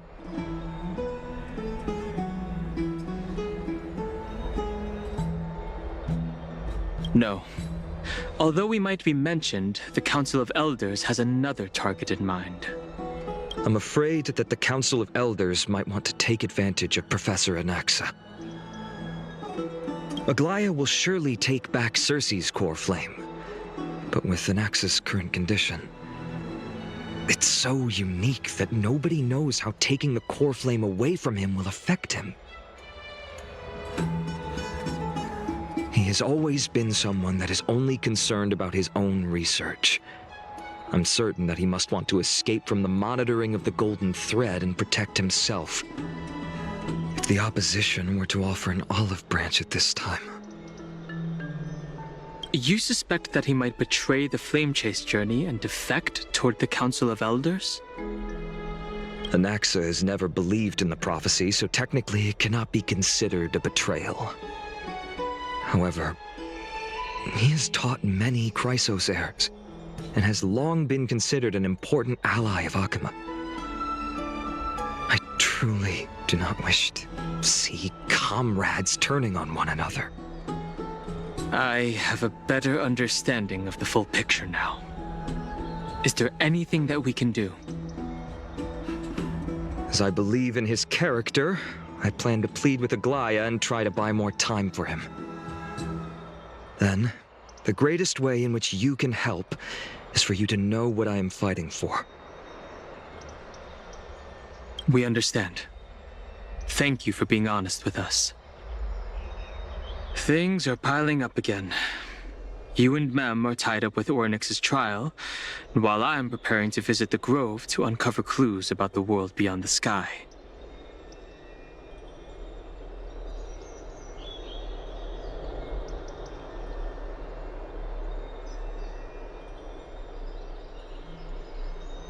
Allow me to apologize for the fact that we always seem to be troubling you. I hope that Ornyx will show more benevolence and be more accommodating. I remember that they seemed quite fond of you back in the Abyss. Go and rest and regain your strength. We'll meet at the Vortex in a few days. Oh, right. You can read this scroll if you want to find out more about the Council of Elders and the Citizens' Assembly.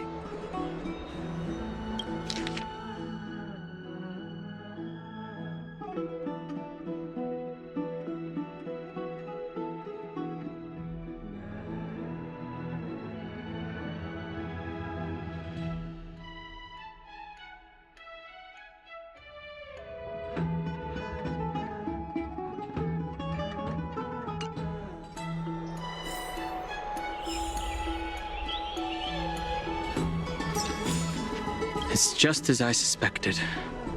The troubles afflicting the Flame Chase journey aren't just external issues.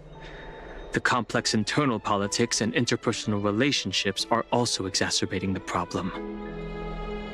We can't let our guard down yet. We have to find out where we stand in this large interwoven web.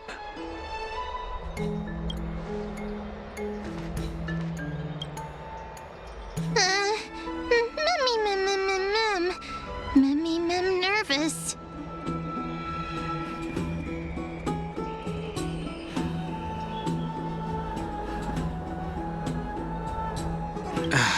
Let's just hope that everything goes well. After all, as someone who has earned the gaze of an Eon, you should be able to overcome the trial of a regional god just fine. We've also unknowingly gotten used to sleeping with the midday sun shining brightly above our heads. Get some rest. Perhaps a new phase of our trailblazing expedition in Amphorius is about to begin.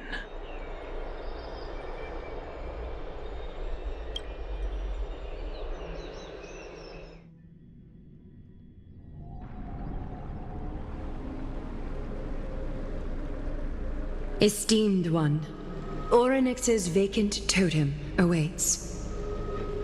If you have already made your preparations to become a pillar of Amphorius, please, step forward.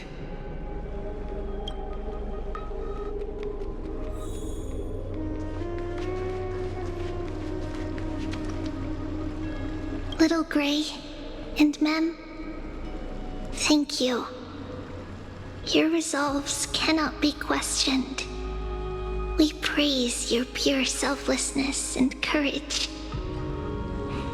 May Kefali light your path forward. Get ready to assume Orynyx's divinity, Trailblazer.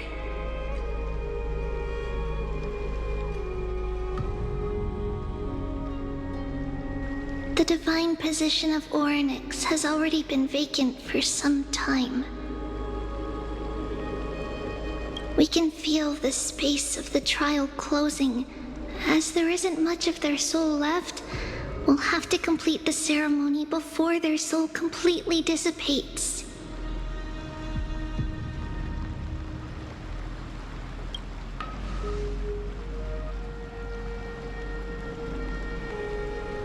The eighth core flame coveted by the miracle that once belonged to the great Veil of Evernight, Orynyx.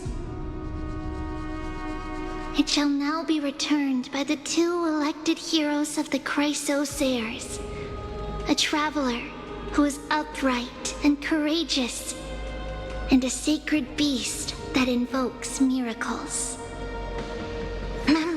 Who? Mem. Both of you, please, come forward.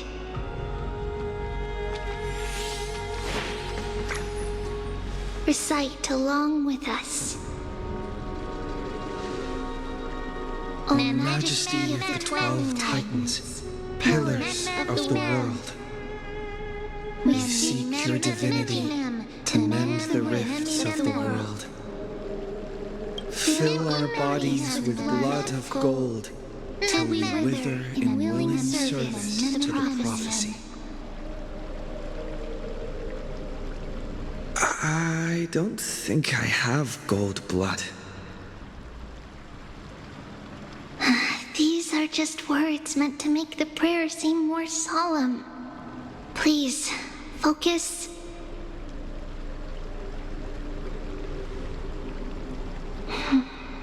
And surrender the core flame.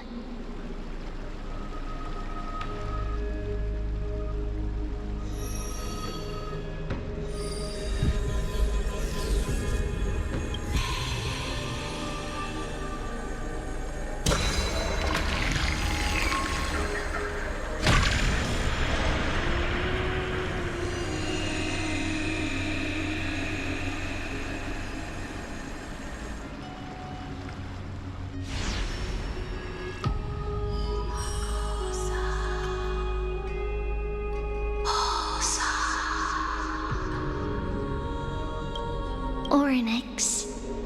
Their soul has been waiting for a long time. Perhaps they're also quietly waiting for the arrival of their successor.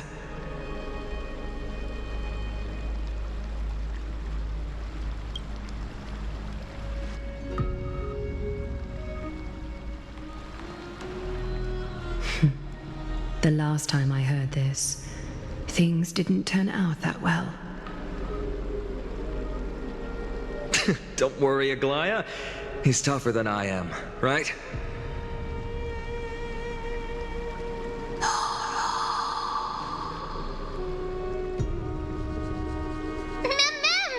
Mem.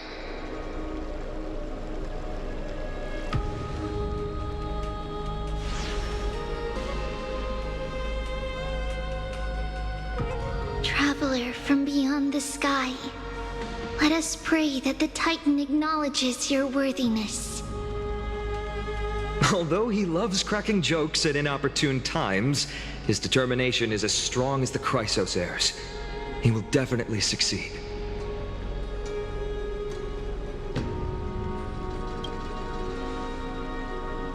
While he's away, I would like to have a chat with you, Aglaya.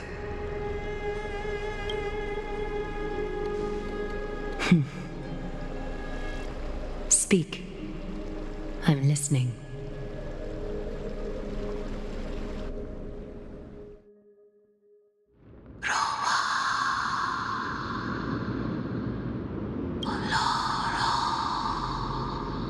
Slap, slap! Wake up!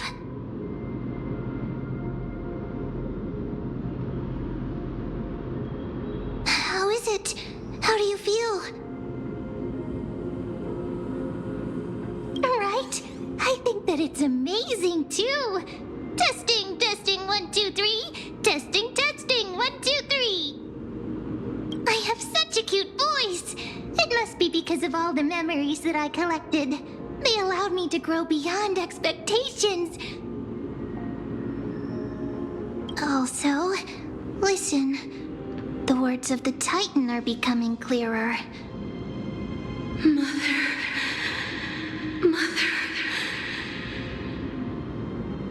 It hurts.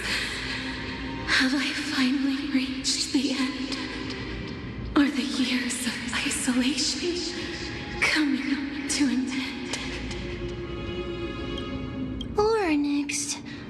Oh, how heartbreaking. Ever since the figure draped in the black cloak robbed them of their core flame, they have been relegated to waiting in isolation in such a confined space. We are going to help alleviate their pain, right?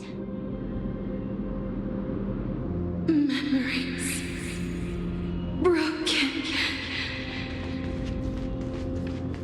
Mother. Where? Mother? Who are they calling out for?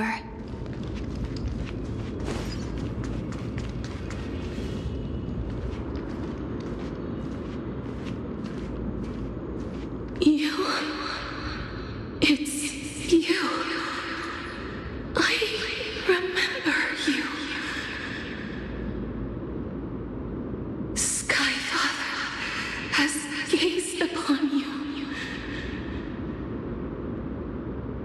Mother is calling for you.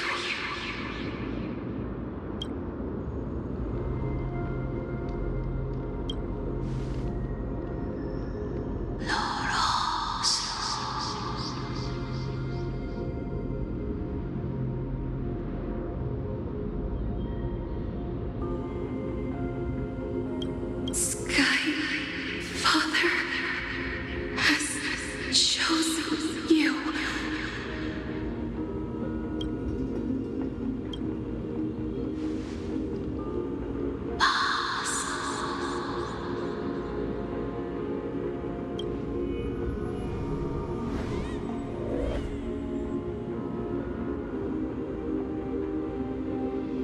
Mother is no longer responding.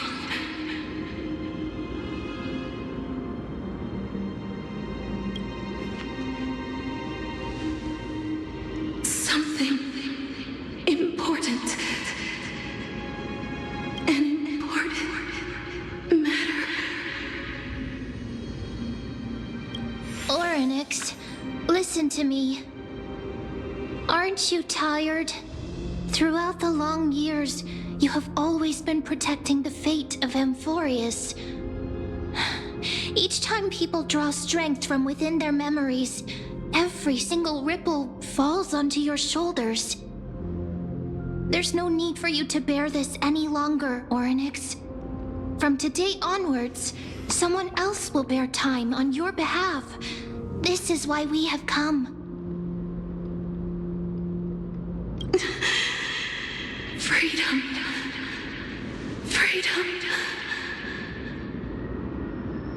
I want freedom. Oh, poor child. Everything will be fine.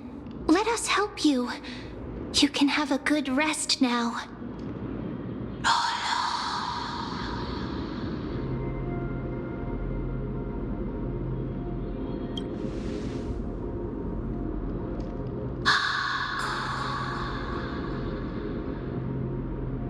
You have potential, strength, willpower, powerful, and tenacious. But you lack something. Just one thing. Lacking something. What is it?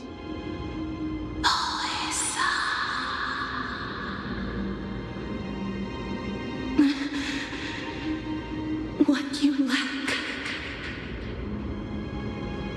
is a future.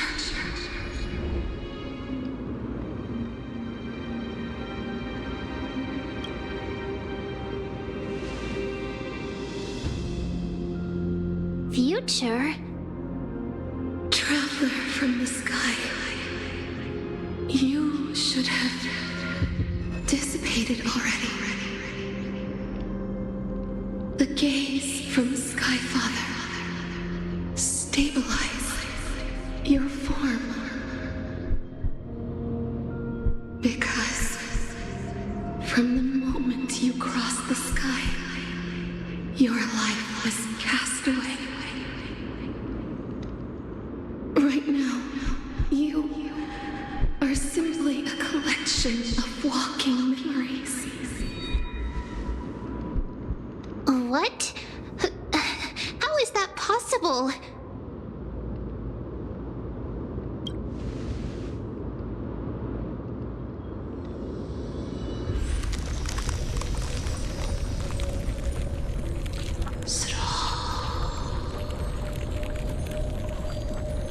The space is collapsing.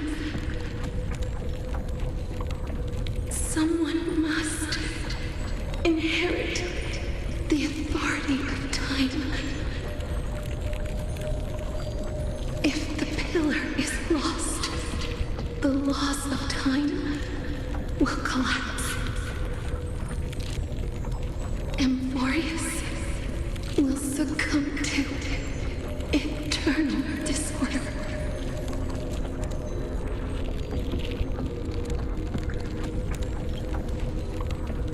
Time never compromises, never bears grudges, never forgives, never makes a choice. Child of humanity, Titans, Mother, Sky Father. Time restrains everything that exists in this world. Oryx's divinity is dissipating? Is the trial coming to an end? Pathstrider of remembrance, my strength, I shall entrust it to you. The fate of the world, if you wish to, save it. Go and find your future that has been stolen. Even if that means you'll have to cheat death. You'll have to challenge that hand of shadow clasped with unyielding fingers.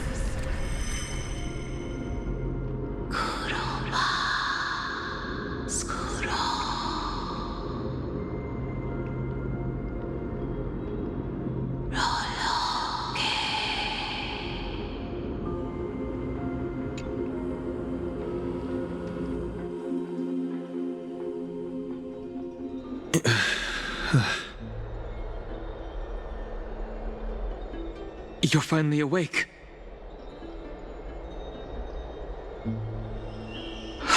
I'll keep it simple. You succeeded. Orynyx has entrusted you with their divinity. Now you're no different from a demigod of Amphorius. However, Mem has told me about what happened during the trial. They're still explaining things to the others and told me to bring you back to your room to rest first.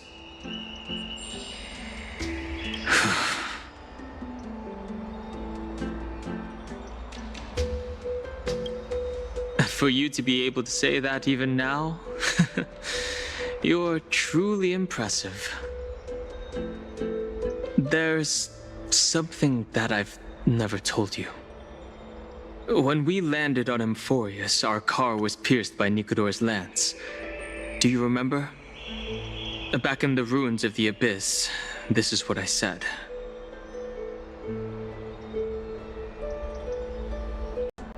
You passed out when our car got hit. I blacked out too, but not before dragging you out. It's a good thing we were in the car, or we would have been crushed to pieces. Actually, my account kind of made light of the situation. What actually happened was much more complicated. You were severely injured back then, with several wounds still bleeding profusely. I struggled to carry you out and used the last of my strength to stem the bleeding. But then, I was also hit by a falling rock and lost consciousness. The last time I checked, you still weren't breathing. But when I regained consciousness, I saw that you were alive and full of energy. So I never brought this up again.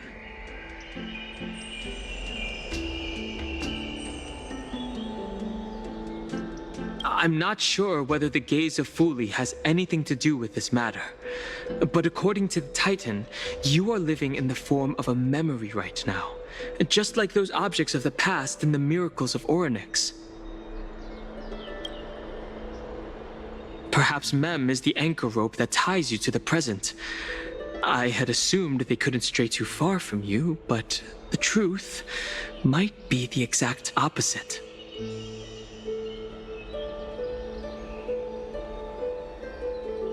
For a while, I also thought that the Stellaron was your life support system.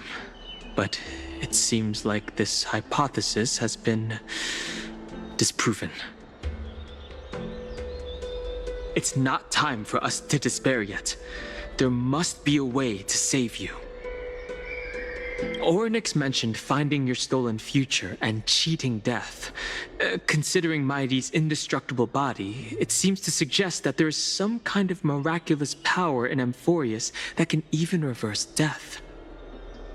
The key seems to lie with the Hand of Shadow, whose whereabouts are unknown. Hey, are you all right? I heard you two talking about Thanatos. Cass is also very concerned about the warning. She has left the vortex and returned to the garden. Shall we go and look for her? Thanatos is the Titan that Cass has always been looking for. Regardless of whether there are any clues, there's probably no one else that understands death better than her. Let's do that then. Oh, right. There's something that I have to tell you. The Chrysosairs already know everything that has happened to you. I was too worried, so I told them everything. Please don't hate me, okay? Let's do that then.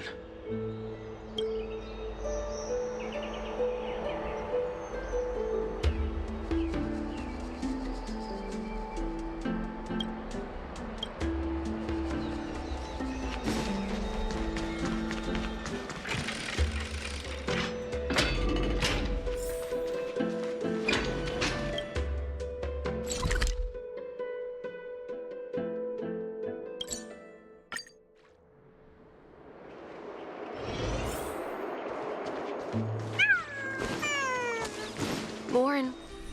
Mister, I'm right here.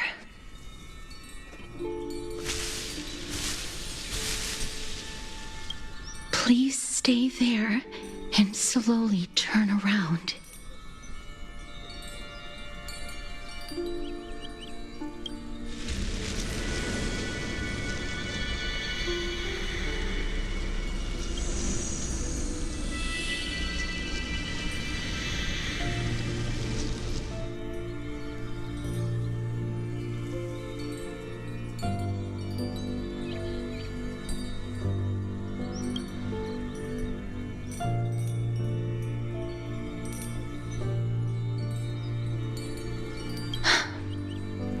Please pardon me.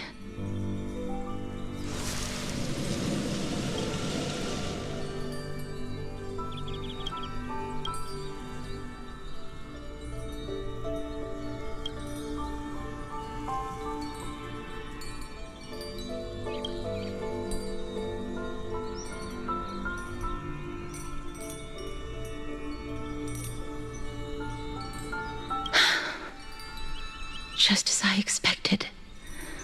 I cannot feel anything.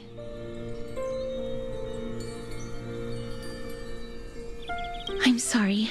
I just wanted to verify once again. Back at the Grove, I was puzzled as to why you were not affected by my curse. I thought that it might have been the special ability of a traveler from beyond the sky. Never did I expect that this would be the true reason. I'm sorry. I should have noticed that something was amiss earlier. Mister, if my abrupt behavior just now offended you, I hope that you can forgive me. I'm just thinking, if your soul has really left your body, as a mortician, I might be able to trace where it has gone to. Cass! Did you find anything? My apologies. Not as of yet. Perhaps I have overestimated my capabilities. But, Mister, would you be willing to let me try again? This time, I'll increase the area of contact slightly. Perhaps the result might be different this time. I have never touched the living in this way before. If my actions are in any way disrespectful, I hope that you can forgive me.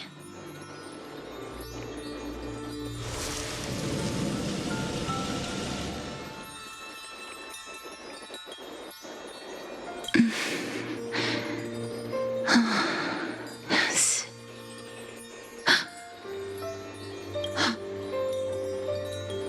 I seem to have caught a glimpse of something. Your soul is currently roaming someplace and cannot find a way to escape. But perhaps it might not be a bad thing. If your soul is still wandering around, it means that we still have time. We have a chance to find it before the fingers of Thanatos sweep everything away. Clues.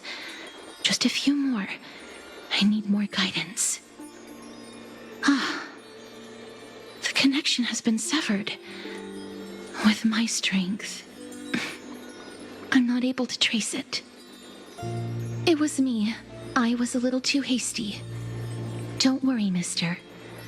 Although we currently have no leads, I will do my best to search for the whereabouts of Thanatos, bring back their core flame, and personally return to you the life that you have lost too soon. I know that I'm lacking in confidence, but I hope that you can keep this promise of mine in mind. Before I manage to deliver on this promise, please do your best to hang on. Amphorius needs you.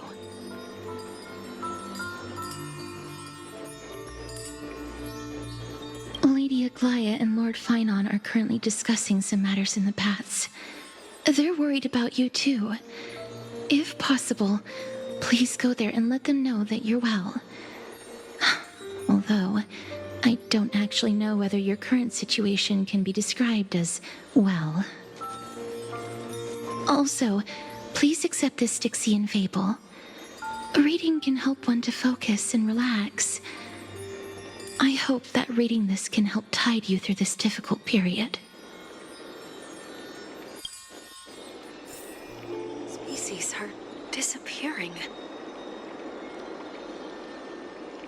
Lady Aglaia and Lord Finon are currently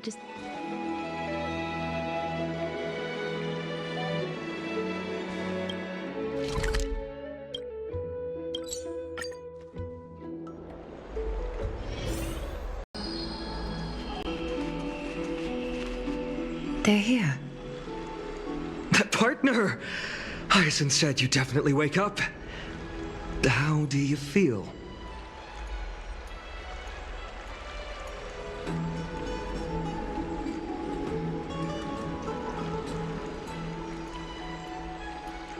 That's the medical prowess of the Twilight Courtyard. Amazing, isn't it? You've completed the trial of time. And I have to admit that the process went better than I expected. Even in the end, that Titan's heart still showed a soft spot for humankind. However, I never expected that. Two people who have cheated death would appear in Akima at the same time.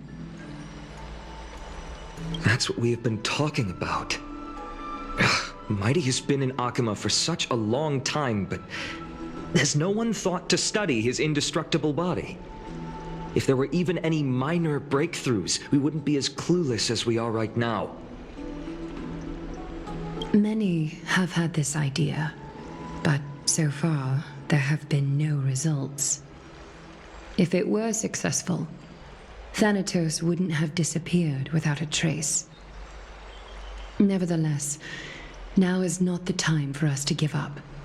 At the very least, we can still see a glimmer of hope. Cypher. If anyone in this world knows the whereabouts of death, it would be her. I'll try and get her to return to Akima, but do be prepared for a less than ideal outcome. Please understand that throughout the history of Amphorius, no one has ever managed to escape the clutches of death. At the end of time, Thanatos silently awaits all.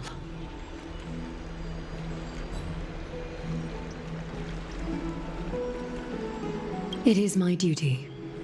We too require you to bear the divine position of time.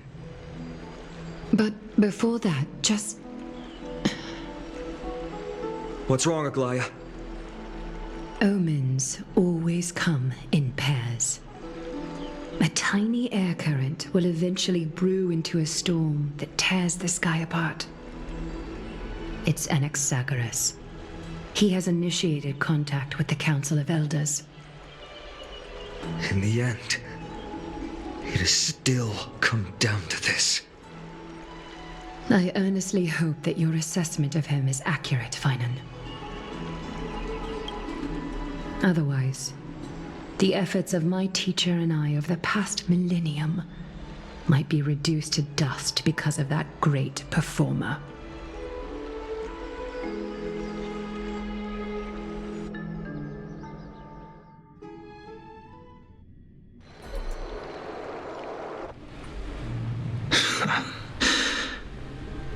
I'm back here again.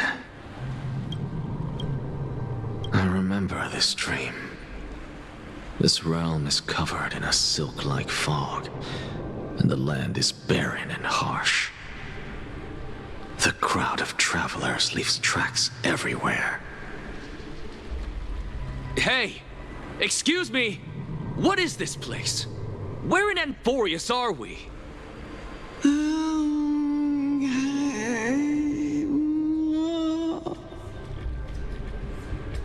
The mutters of the traveler are in a language I'm unable to comprehend. Or perhaps they're just distracted and ignored my question. Tell me, which Titan reigns over this land? And how do I find them?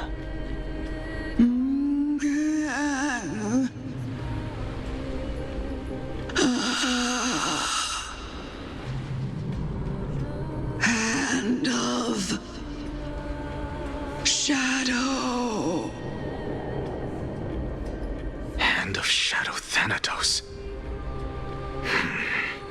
Could this possibly be the Netherrealm? Not Netherrealm. Then where is this? River of Souls? The outskirts of the Netherrealm? Are you heading downstream toward the Netherrealm? The Netherrealm. Nothing but an illusion. Titan rejects you, me. Listen. What? The traveler lifts their wrinkled fingers and remains silent. I look in the direction they are pointing and listen closely. There. A massive shadow brought the sound of rushing tides. The sound of tides. I can hear it.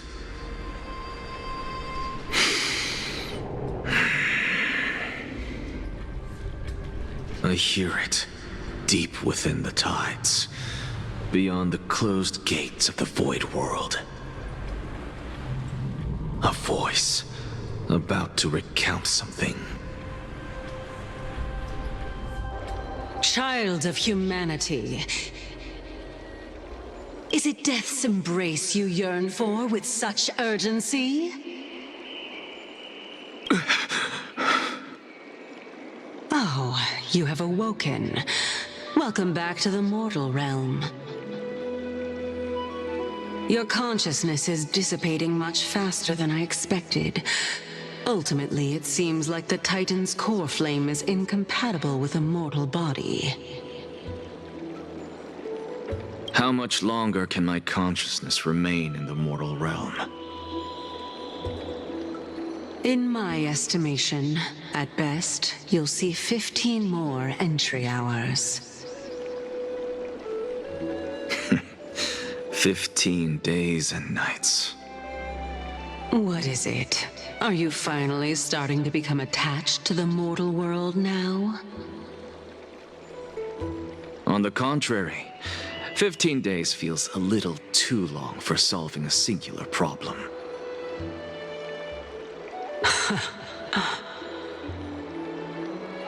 Stop giggling.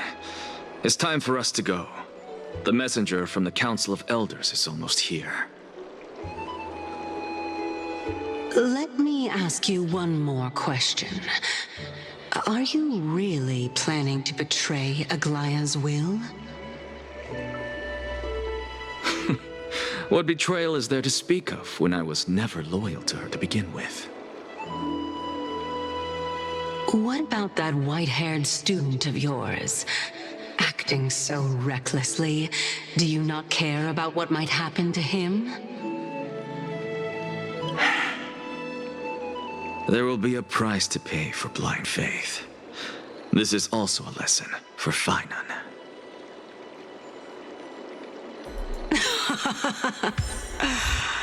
You truly are a strict teacher. Of course. This is how I've always been.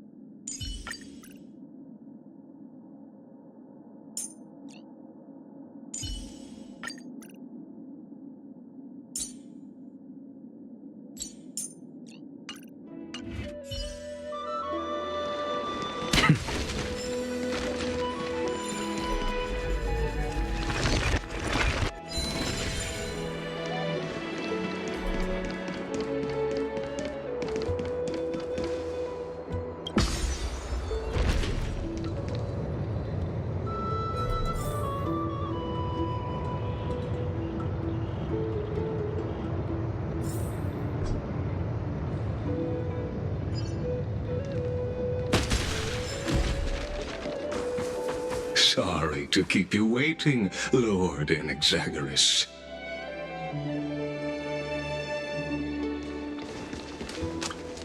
It's been a while. Lord Anaxagoras.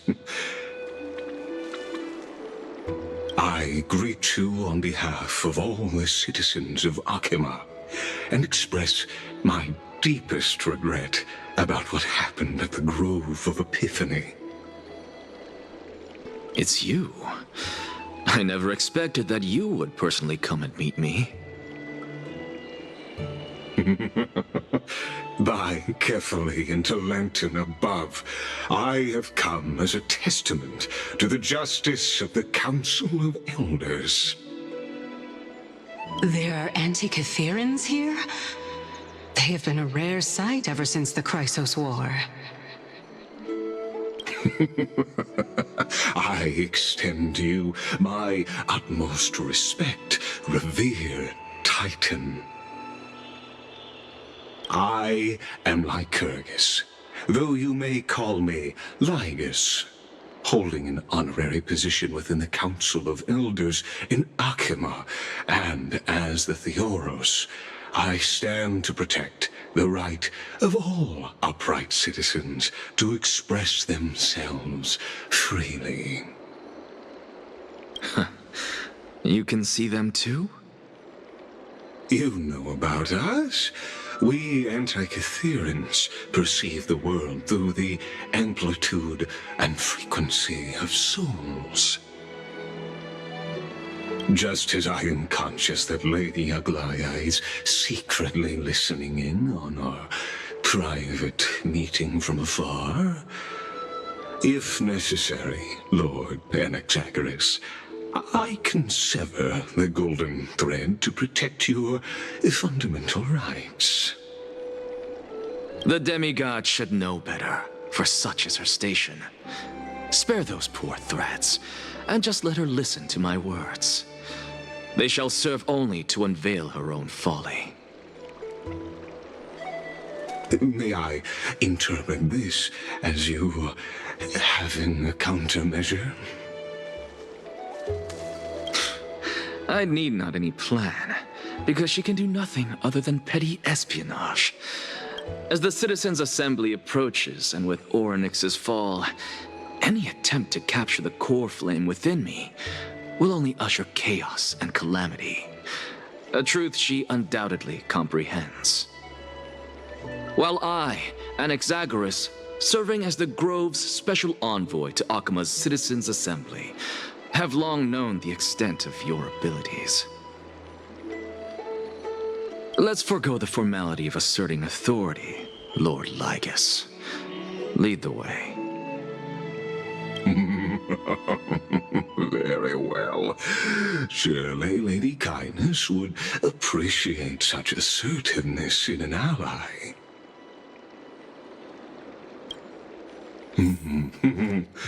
She's been waiting. Follow me, please. Is there something on your mind, Lord Anaxagoras? Nothing, really. It's just a question that I contemplate every time before I ascend to Dawncloud. For the Titans, does the falling equate to death? Ah, a pondering truly deep. Time is on our side. Do you mind sharing your reflections with me? While all living beings must ultimately face their demise, Kefali has yet to meet theirs. Their journey continues unhurriedly along this long path. Are you suggesting that Kefali may not have truly passed? Yes. For dying implies an ongoing process, an action, whereas death signifies a static state, a definitive termination. In contrast to mortals, Titans exist on a grander scale of space and time, thus elongating their passage into death. The notion of their fall is but a misinterpretation born of mortal ignorance. Ah, an intriguing concept. albeit challenging to substantiate. After all, Kefali has maintained a profound silence ever since the era Arasa, while scholars and priests alike have conveyed the message of the gods' imminent fall. Perhaps the gods, in their arrogance, deemed it beneath them to reveal their perspectives to mortals. Could you elaborate on your statement? Circes, the kin of the Sky Father as recounted in myths, now resides within my brain. Were I to inquire, Kefali would have no cause to refuse. Oh. That very well could be true. But what if the world-bearing Titan still chooses to remain silent? In that case, the myths crafted by the people of Amphorius are nothing more than pitiful jests. It's worth a try. I believe, and I'd love to witness the fruits of your theory and the change it may bring to this imperiled world. Because I completely concur with you on this aspect. If the Titan has indeed met their end, any response from them would be impossible.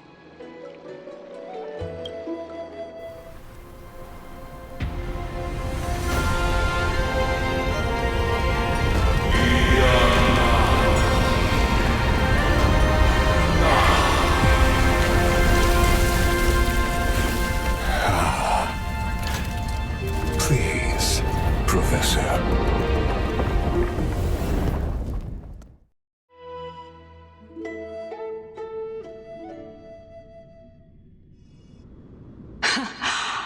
The children of humanity have indeed created a spectacle. Welcome to Dawn Cloud. The atmosphere here carries a greater sense of solemnity than the mundane clamor of the Marmorial Palace, with entry permitted only to the invited. Only esteemed beings grace this place, and among them I've received priests, scholars, warriors, and now we even have the honor to be in the presence of a Titan. Oh, what a joyous occasion. Once deemed a blasphemer, now a surrogate for revered divinity. The honor should rightfully be mine, shouldn't it? I'll notify Kindness and the others of your arrival. Kindly wait for a moment. A soldier will be here to guide you shortly. In the meanwhile, you're welcome to explore the vicinity, but kindly remain within the guard's view. Delaying the crucial meeting is something none of us wish to see, I presume. I'm well aware of Kindness's methods. There's no need to emphasize that. As you wish. Your cooperation is much appreciated.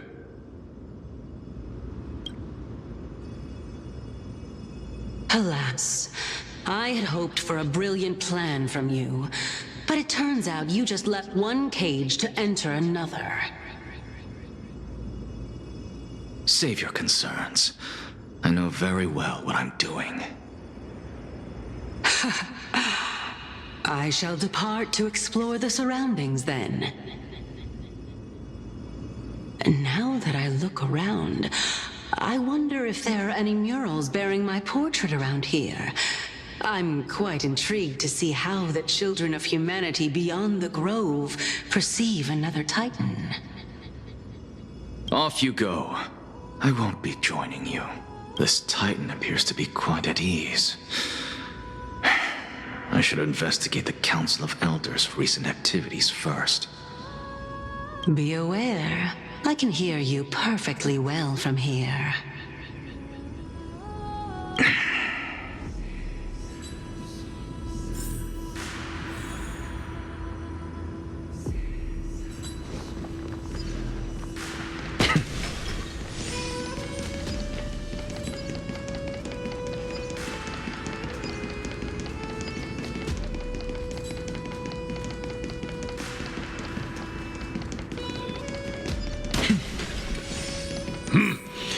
Even blasphemous scholars can come here, it seems.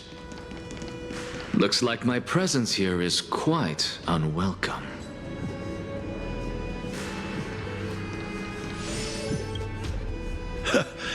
Anaxagoras, I thought that you had died to the Black Tide, just like the other scholars. As Kephales's priest, are you not aware of the decorum of respecting the dead? Surely you jest. You blasphemous heretics are not worthy of respect from the Supreme Being. Let me remind you that you're currently in Dawn Cloud, so you'd better keep your deranged language to yourself. I am no longer that altar servant from years ago, who could only acquiesce to the commands of others. Now, I have plenty of ways to deal with people like you. I'm not sure whether I should laugh or cry right now. I can't believe that a follower such as you could have been made by a creation titan. As I see it, a dead titan can't provide you with this level of confidence, right? Then who is it exactly? Could it be kindness? You. Seeing how fond of you Elder Kindness is, I shall let that slide for now. Leave immediately, and don't impede us from receiving the Supreme Being's blessings. Seeing as we were able to hear of this matter from the mouths of others, it seems that Kindness is indeed quite sincere toward us. Perhaps this affair will proceed smoother than I had anticipated. Oh my, what a thrilling confrontation. As expected of one of Kephales's followers. Are you praising or insulting him? Praising him, of course. As a believer of the God of Deliverance, it is only natural that he detests evil. Didn't you hear me? I asked you to leave. Go as far away from here as possible. Don't mutter to yourself like some sort of madman and disturb my meditation.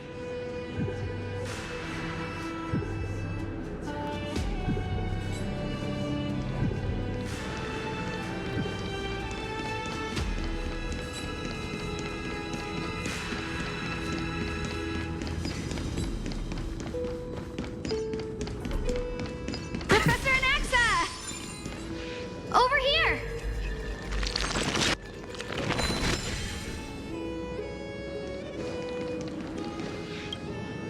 Professor Anaxa?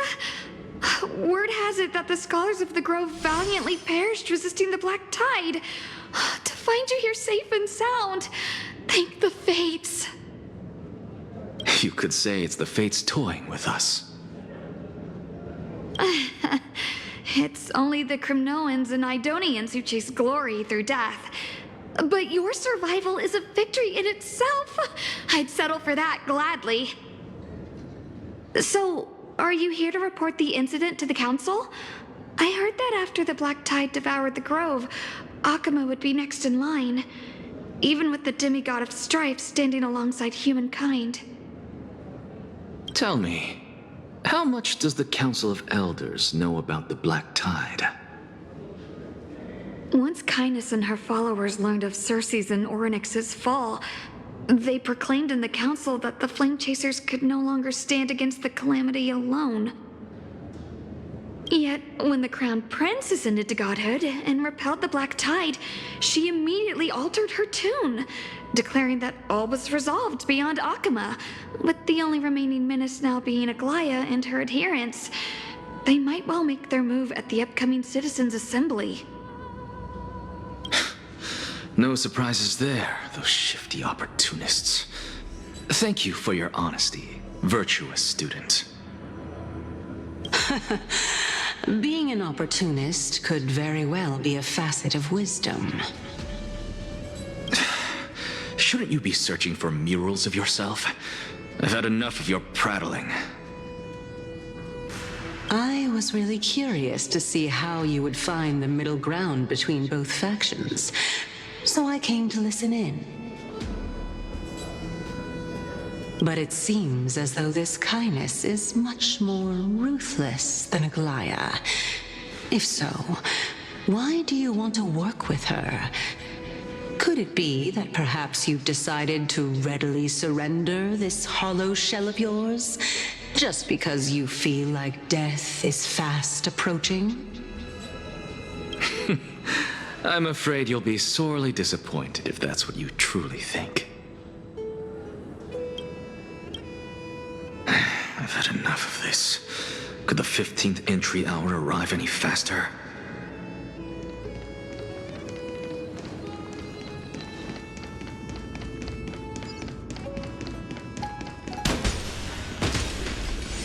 Oh, my. Every plant, every tendril, no, even every leaf could be the embodiment of Circe's. As a result, mere mortals who did not know what the Titan actually looked like chose to paint them as a giant tree instead. Their wisdom was portrayed as fruit, to symbolize how they shared their knowledge equally among the masses. Such exquisiteness indeed. This mural is quite abstract. I really can't tell whether you are praising or demeaning yourself. Now I'm quite curious whether the Reason Titan has studied figures of speech before. Of course I find such stylistic devices interesting. For all we know, this could be the answer to the question, what exactly are we? I, for one, am not willing to admit that I could look this ugly. Was this the reason why you failed in your attempt to refine my soul when you were ambushed at the Grove? Since you are aware of this, why did you save me back then? From my perspective, this point alone was enough to separate you from the average person. How do two lunatics coexist in the same brain? Therefore, it seems that your journey to Dawn-Cloud this time is not just to seek protection. What, then, is the intention behind your actions? The entire plan is stored in my memory, so why don't you look there?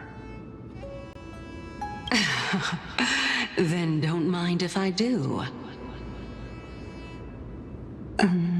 1 year old, 2 years old.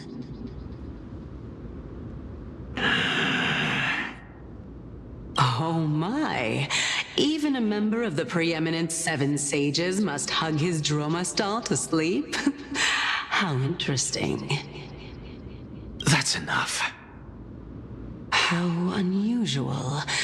Your soul is actually trembling. This must mean that behind this toy hides a secret that nobody knows, right?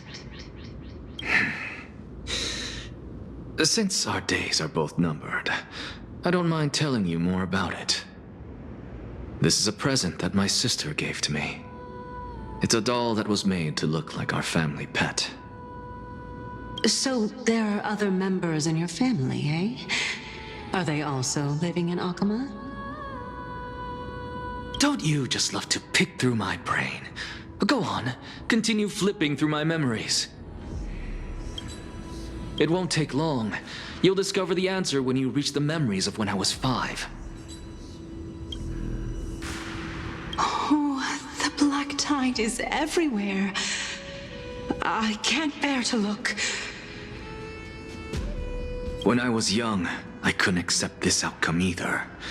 Georios, Aquila, Kefali, and you, of course. Although I prayed to every titan that I could think of for help, my efforts were ultimately futile. This...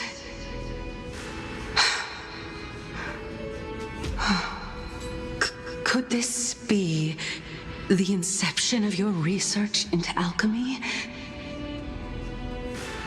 Indeed it was.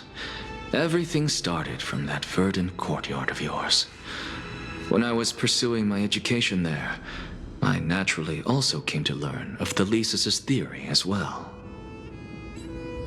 Oh, I remember that person. He was the one to come up with the concept of souls, right? Not only that, he also believed that life, as well as the composition, movement, and transformation of matter, all stem from souls themselves. This is why I thought that, since all living things stemmed from the same origin, why could I not sacrifice myself in order to resurrect my nearest and dearest? Anaxa, you... I did it, teacher! But this is absolute blasphemy. Regardless of how much freedom the Grove provides, such an act could cause you to be burned at the pyre. Your beloved, where is she now? Send her away from the Grove at once, to a place where nobody will ever be able to find her. Otherwise, the both of us will be judged by the Council of the Seven Sages. Calm down, teacher. My sister, she's still not in the mortal realm, even to this day. What do you mean? It was naive of me to think that I could snatch the deceased from Thanatos' grip by merely sacrificing one eye. Equivalent exchange. All I received for that price was but an opportunity to see her for one final time. Nothing more. Oh. Let it go, Anaxa. As one of my best students, I cannot watch you go down the wrong path without doing anything to stop it. Never do something taboo ever again. Don't disappoint the deceased, and never harm yourself. If you can do that, this classroom will still be yours, and you'll have a chance to live out your own life. Since I was able to see her one last time, I have no other desires. You're right, teacher. It's time for me to start a new life. I am sincerely glad for you, child. Now then, what topic would you like to study? I wish to continue Thelesis' research. Continue the research into souls, but you know that the Grove has long since understood his philosophy like the back of their hands. Even if you continue digging into this subject, your efforts will likely be futile. No, teacher. After my fleeting glimpse of the deathly fog, I finally understood a single truth. Since ancient days, our understanding of the souls is but the tip of the iceberg. I may have lost an eye, but my view of the world has become clearer than ever. I have grasped the truth with my bare hands. Watch as I turn this farcical world upside down.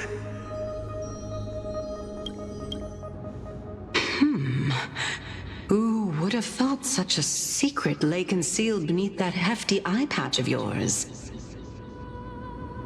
However, This story doesn't seem to be connected to your plan. In fact, I'd say that they aren't related at all. The answer lies within the tale. If even you cannot understand it, perhaps you should relinquish the divinity of reason to me. After all, it'd be a waste for you to hold on to it. My story ends here. Now it's time for you to tell me your secret. After all, this is what equivalent exchange means, correct? As expected, you laid a trap for me to step into. Unfortunately, even if I was willing to talk about my past, I may not know more about it than you do. Oh? Are you saying that the renowned Reason Titan is now admitting a lack of wisdom? Your followers are going to be sorely disappointed by this. Child of humanity, remember this. Being cognizant of one's ignorance is the greatest wisdom of all. Now I understand. No wonder you asked me to answer your random, nonsensical questions. Not only that, you're the only one who can shed light on my query. As the saying goes, onlookers see most clearly. Is that so? Lord Anaxa. I saw you muttering to yourself and was wondering whether you were caught in a delirium of reflective thought. I'm sorry to interrupt you, but time is of the essence. I have a message from Lord Lygus. Lady Kindness has met up with the Council of Elders and is awaiting your arrival, so please depart forthwith. It's finally time. Carefully. The one who created the world, and the one who bears the world.